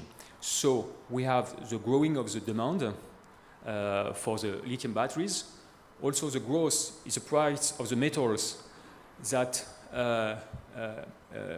prove the interest to reuse the materials that are in the end-of-life batteries. And so the international regulation is favorable to reuse the material. And so, as I explained previously by the Spanish regulator, that Europe prepare the new regulation dedicated to the batteries, and the one key element will be so the obligation to reuse some part of the metal in the new production. And so it's very important, and it's favorable for the industry of the recycling. And so here I sum up the main challenge for the industrial of the electrical vehicle. So one of the main challenges is to reduce the CO2 emission through the entire life cycle of the battery, and the recycling will be also an important part. Also, it's important to find a sustainable solution for the end of life of batteries. Also create a closed material loop that are adaptable for the future electrical battery developments. Also increase the amount of strategic material recycled for the EV batteries. And also to integrate a European solution in order to support the local jobs, the growth and the competitiveness. So all these elements are very important, and we expect that Orano could contribute to this challenge, to solve this challenge. Okay, so some word about the disruptive process.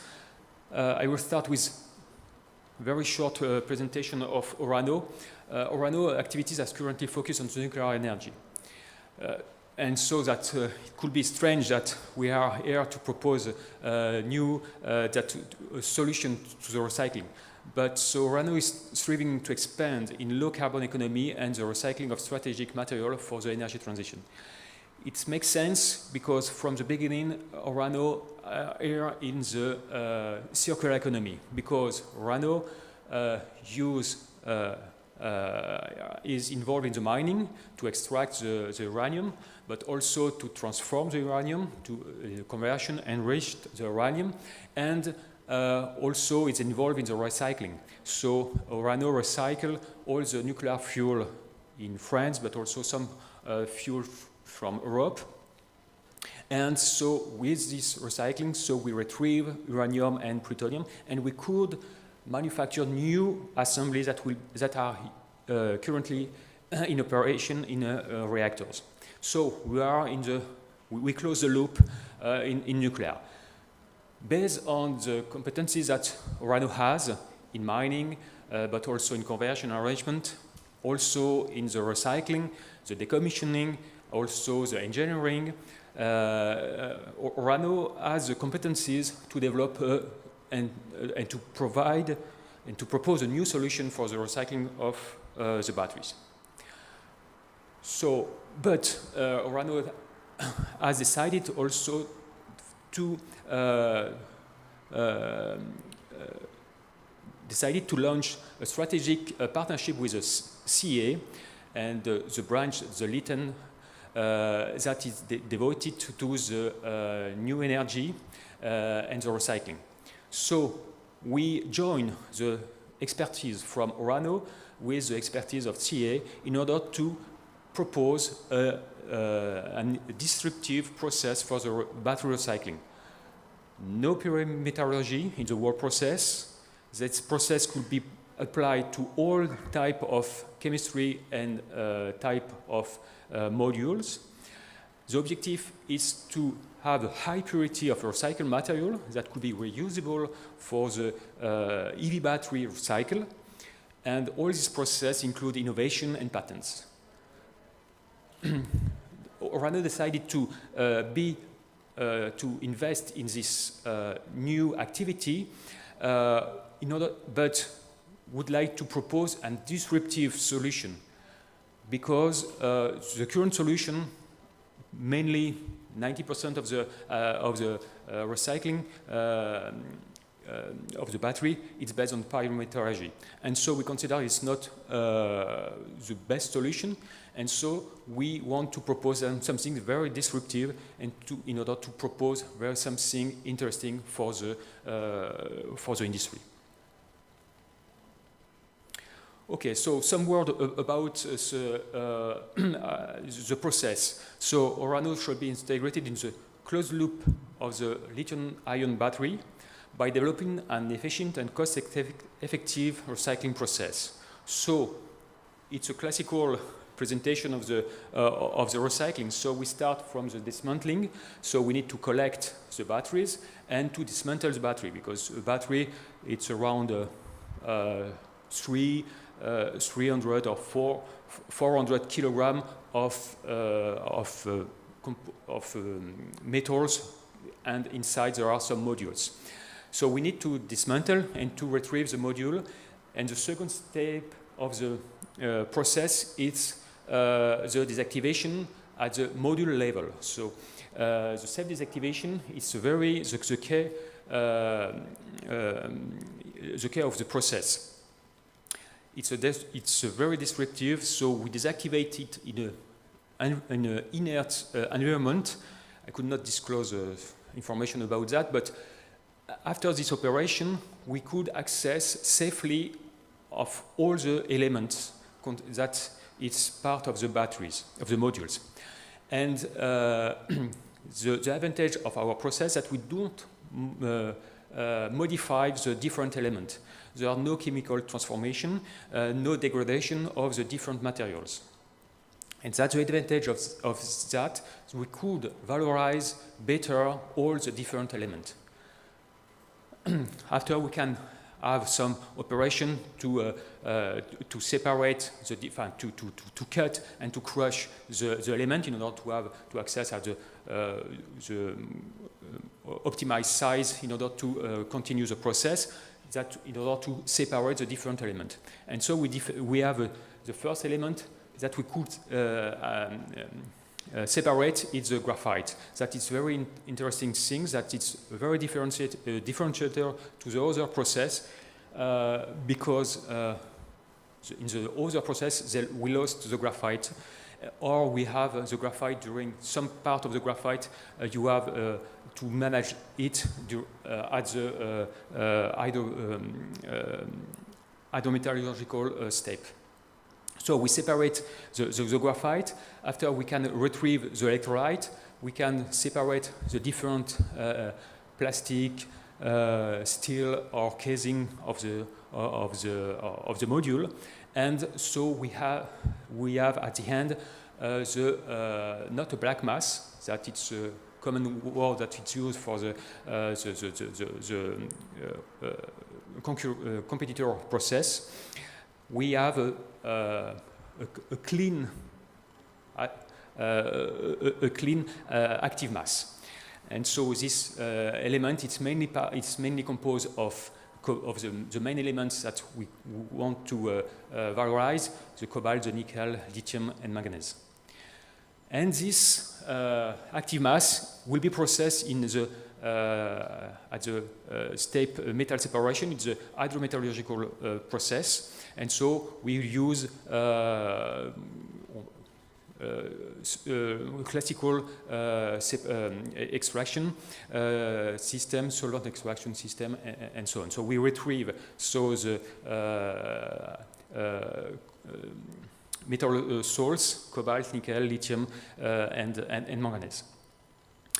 With this, one of the advantages of our process that as we have retrieved the main part of the graphite, we process we process less material in the hydrometallurgical step, that reduce the cost of the treatment. with these metals, the salts, we could synthesize precursors and in order to manufacture after the cathode active material. So mainly Orano, it's okay. So yes, yeah. Okay,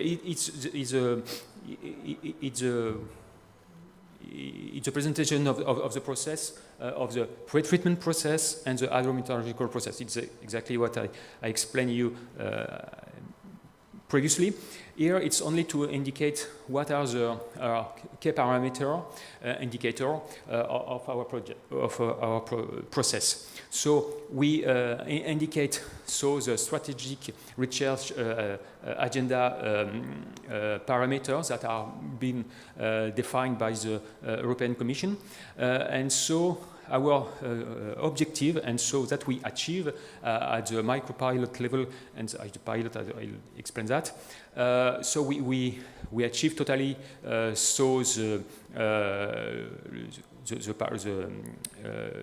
efficiency and more, because we could retrieve, as I explained, the graphite, the electrolyte, the manganese, the aluminium, and the plastics that are not covered by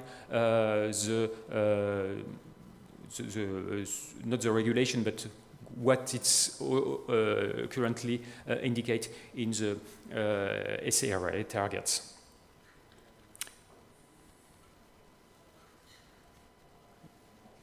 Yes. Oh.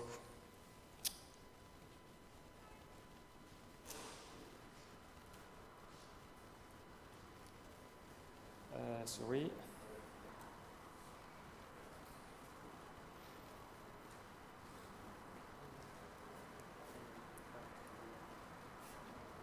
No, it's okay. It's okay. Okay. Okay. So currently, so we have a French consortium that's working on this. This new process. So we have involved in this project PAPREC, that is devoted to the part of the dismantling of the batteries. MTB, that it's a supplier of some equipment for the secondary sorting. CEA-Liten, that it's our main partner in the R&D activities, and SAFT, that will reuse, that will manufacture new cells using materials that have been processed in our entire process. And so we are currently there are under construction two pilot plants, one dedicated to the pretreatment, and the second plant is dedicated to the hydrometallurgical plant. These two pilots are located in our premise at Orano site in Bessines-sur-Gartempe, in the center of France.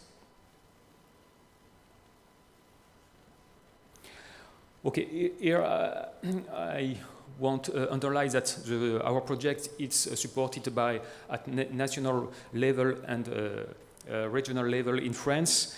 So we receive some subsidies from the Nouvelle-Aquitaine region and the French government within the framework of the French Recovery Plan. And so we are under negotiation for the two grants from Horizon Europe program. So we expect that we'll start.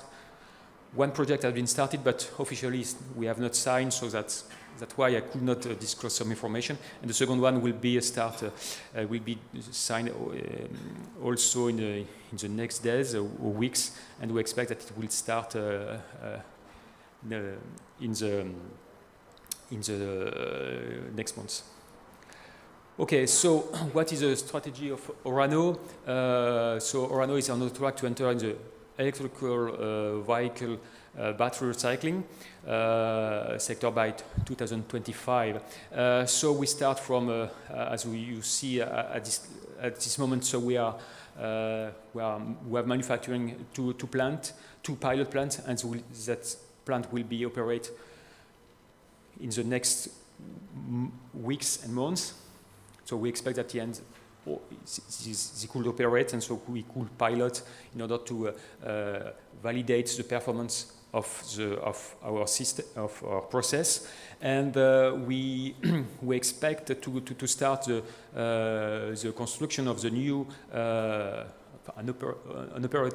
operation plant, the two operation plants, one dedicated for the pretreatment and the second one for the recycling next year, in order to start the construction in 2044, and the operation could be started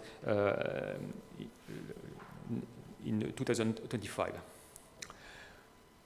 What is also interesting to explain that as our system could be separated in two phases, the pretreatment and the recycling, the hydrometallurgical process, we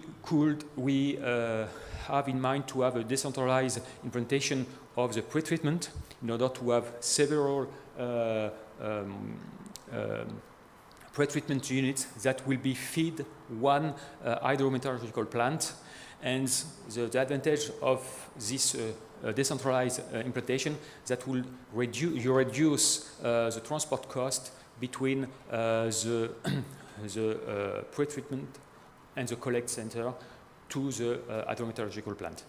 That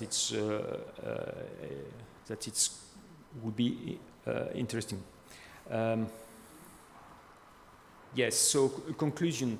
So Orano developed a new, safe and disruptive hydrometallurgical recycling process. So we reduce the CO2 compared to the pyrometallurgical recycling.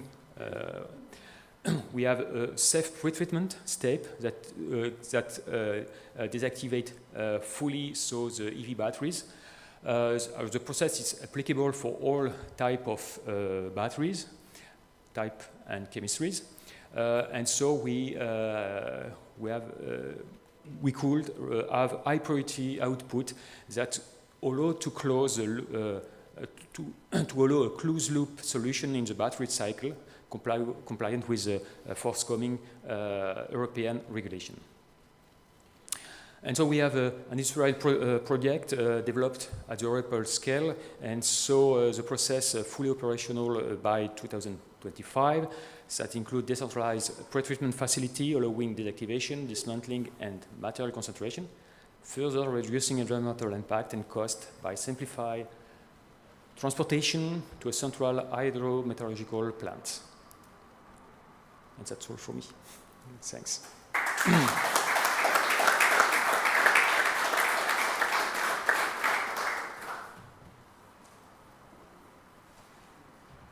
Thank you very much for the industrial perspective and also for the promising next steps.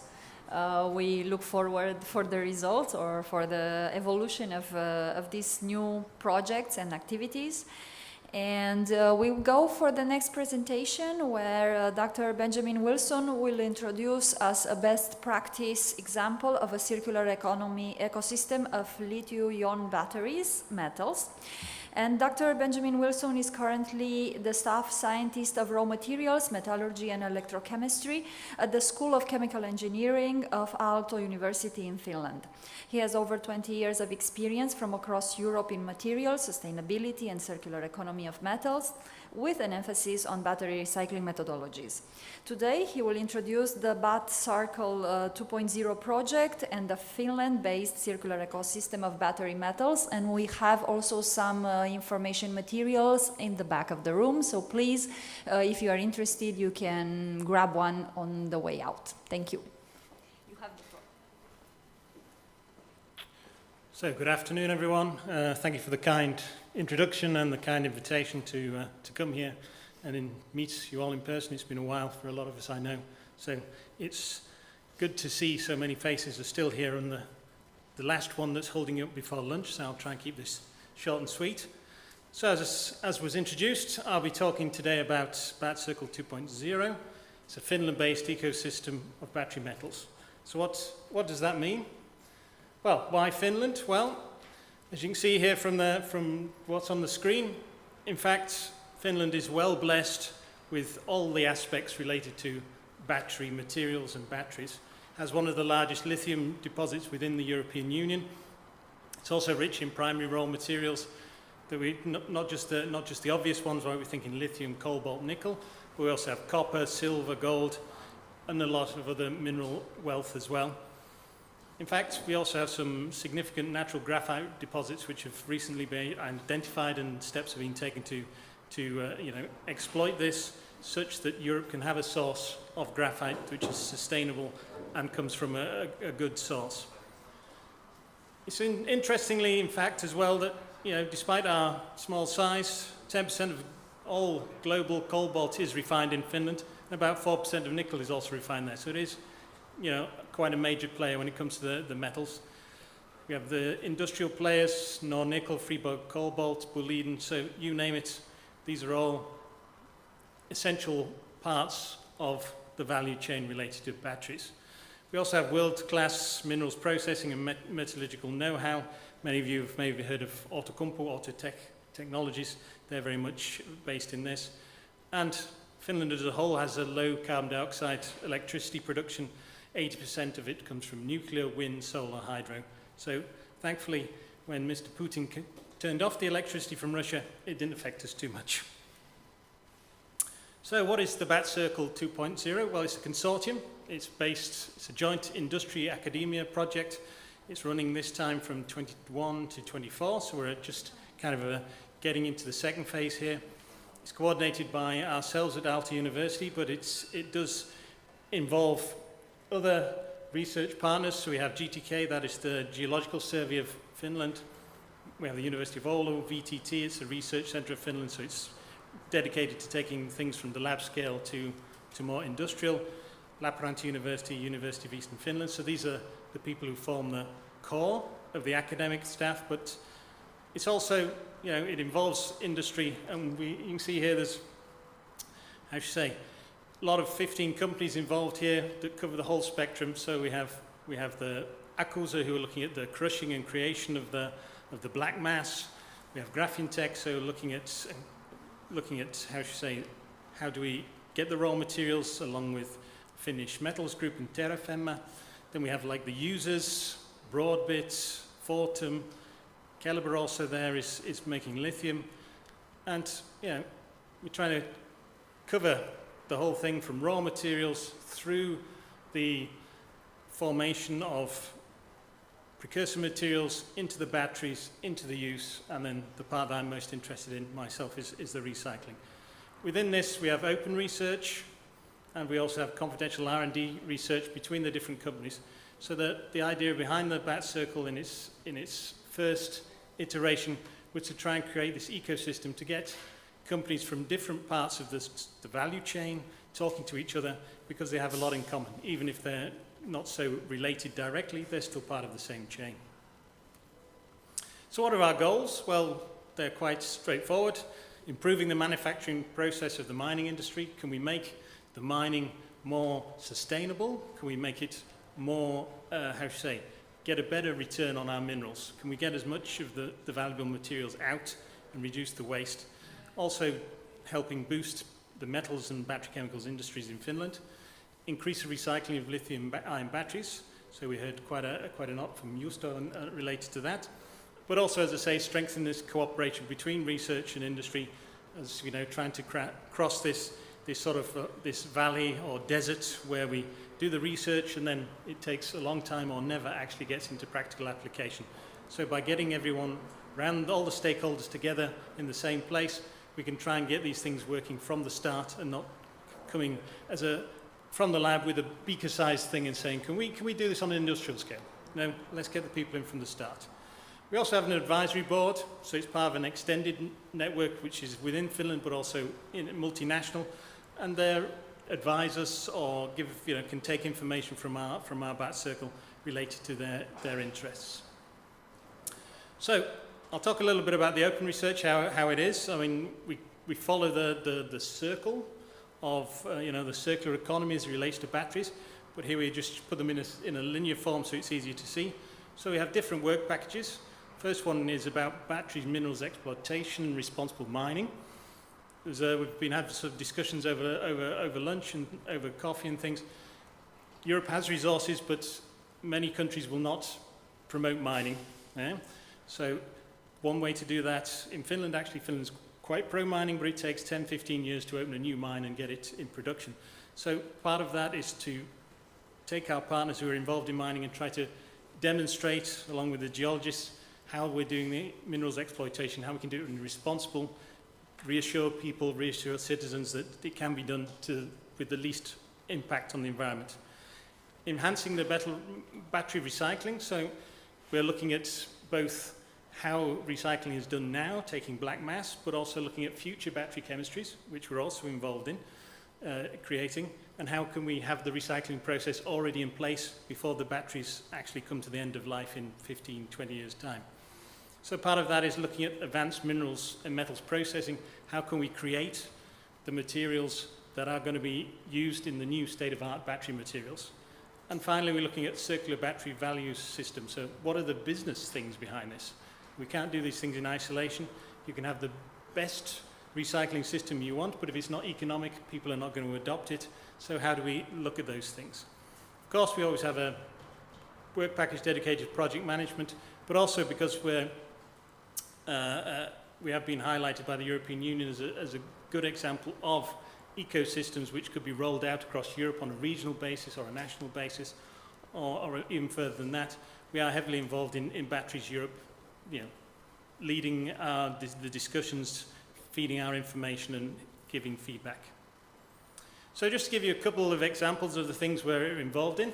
So we have enhanced battery recycling, that's kind of key, and it's really very similar to what Justo was talking about, but we're just looking at what you get now, industrial black mass. You can try and sieve it and shake it and things like that and try and separate out the bits you want. Enrich the cobalt or the nickel parts, try and get rid of the plastics and things like that. One of the key problems that we have is, we have the electrode materials, you have aluminium, you have copper, you can have the casings and things like that. So what's currently done in a lot of places is that you do hydrometallurgical processing, so you leach with something like sulfuric acid, this is good, but it's relatively slow. So you can enhance that by adding like an oxidizing agent, something like hydrogen peroxide.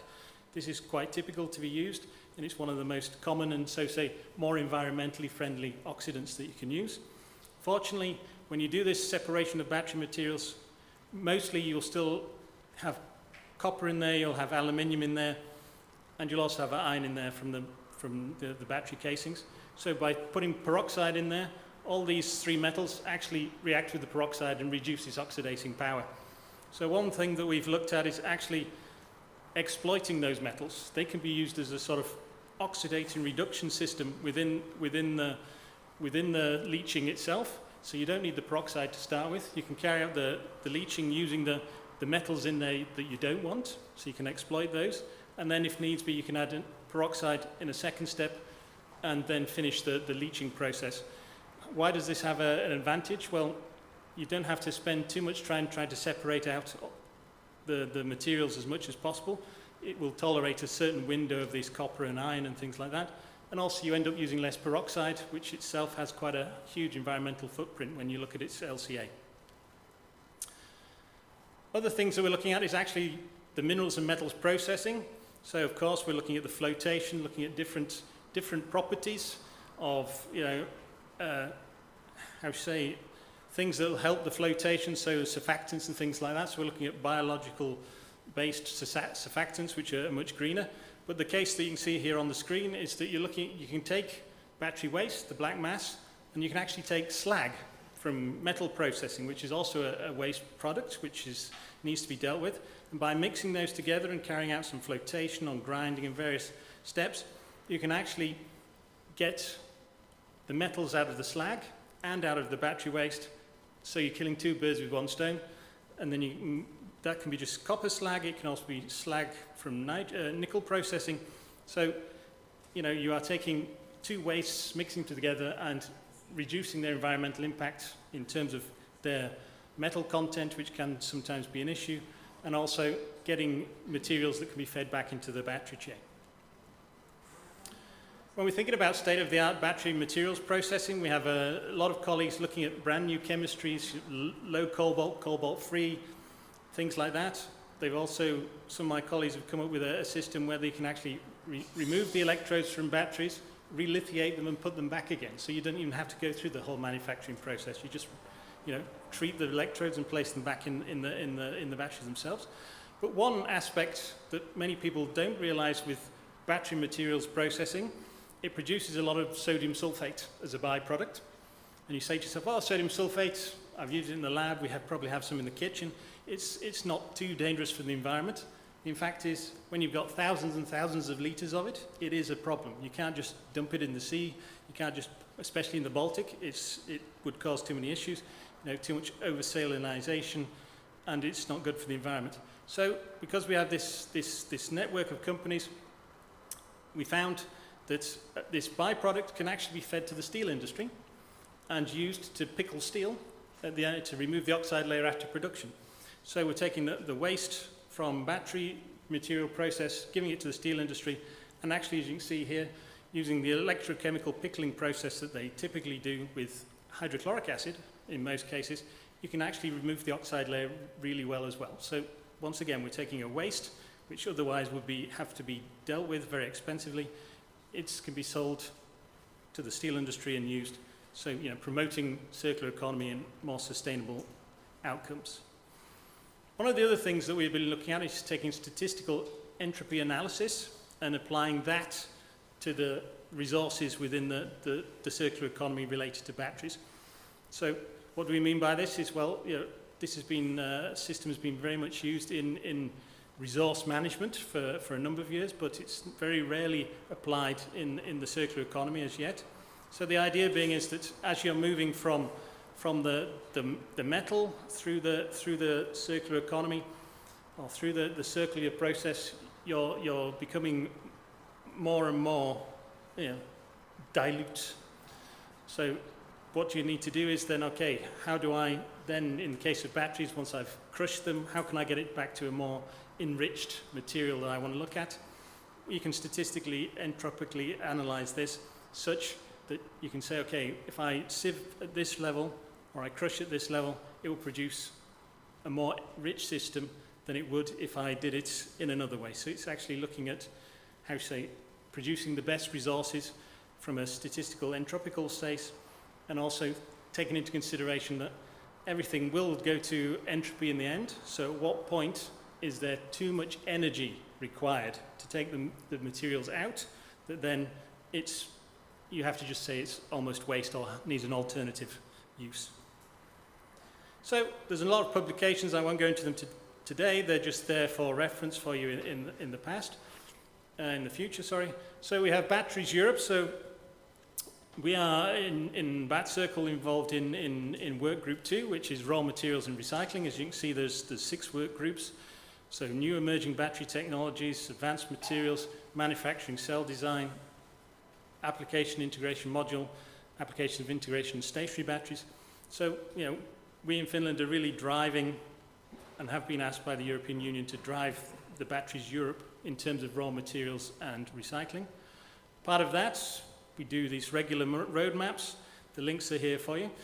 And it's very interesting because what we do in Batteries Europe as a whole, and in particular raw materials and recycling, this is what influences the European Union to decide on Horizon Europe calls. So these are if you're in the making proposals or looking for where the future will be lying, these are worth reading because normally within the next 2 years or so, these will be on the roadmap and actually in the Horizon 2020 calls.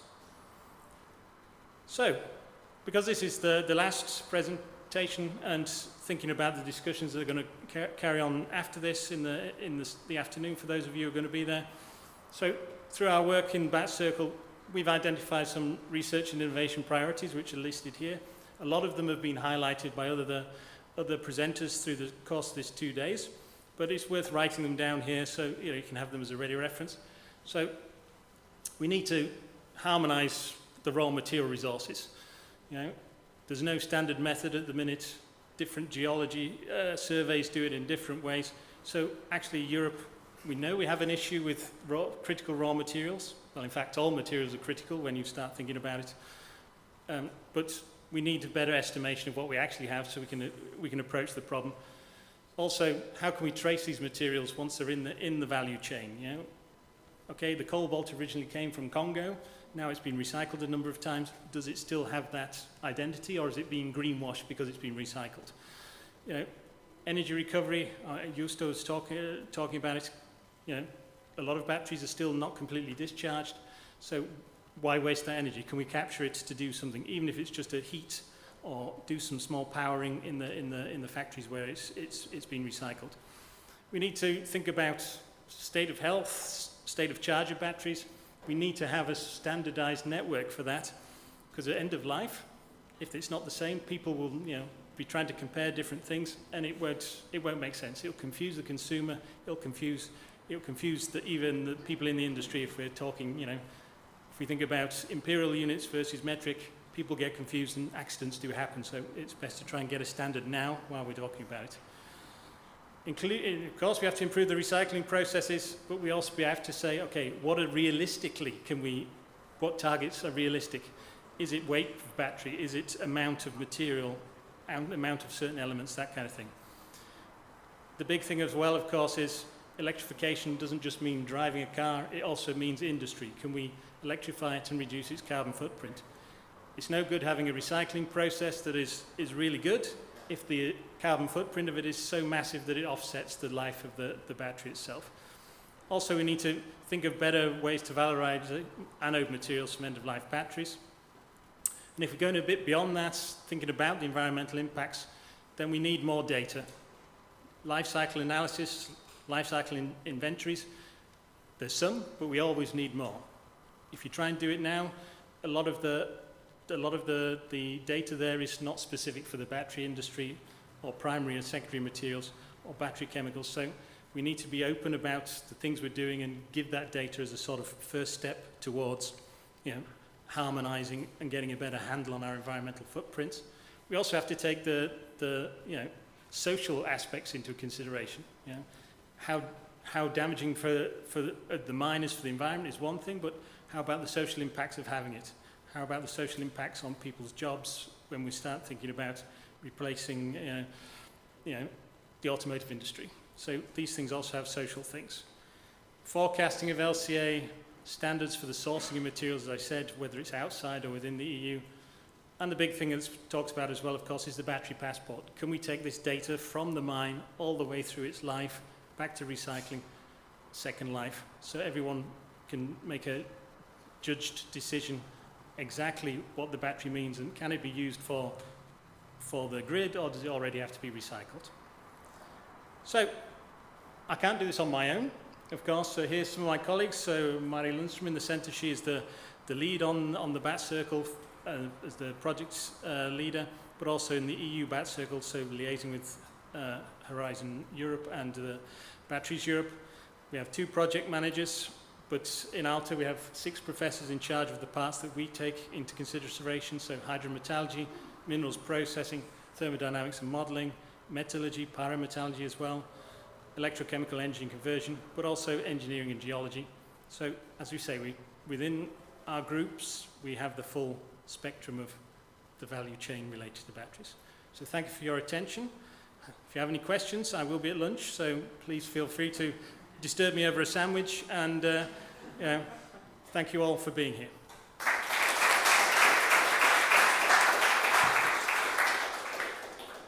Thank you, Benjamin, for the presentation, and I remind you that you can take one material that presents a BAT Circle 2.0 project, and they were brought all the way from Finland, so take the opportunity. Please take them, I have to take them back. Yes, the carbon footprint will influence a bit. And I would like to thank all the speakers, Javier Lopez Rodriguez in online, Justo Garcia and Benjamin Wilson here with us. Unfortunately, the time is not a friend of ours now, so we will not take any questions, but Slido will remain open during the day. So if you have specific questions, you can put them there. We will follow them forward to the speakers. And this is an opportunity for you to follow our event page, where you will find the answers to these questions. Also, the ones that are here, of course, as Benjamin already said, can take advantage of the lunch and of sharing ideas and clarifying any doubts if needed. Now we have come to the end of our second day of Innovation and Networking Days on battery technologies and electric vehicles towards a greener value chain. And I will invite Evelina Castellana, EU project coordinator at LOMARTOV, to sum up the talks these 2 days. Hard mission. And afterwards, we will enjoy the lunch, of course, on the terrace, as we are used, and we wish bon appetit for the ones at home. We will be back afterwards at 3:15 with the ones in person registered for the Spertus seminar. So, Evelina, you have the floor.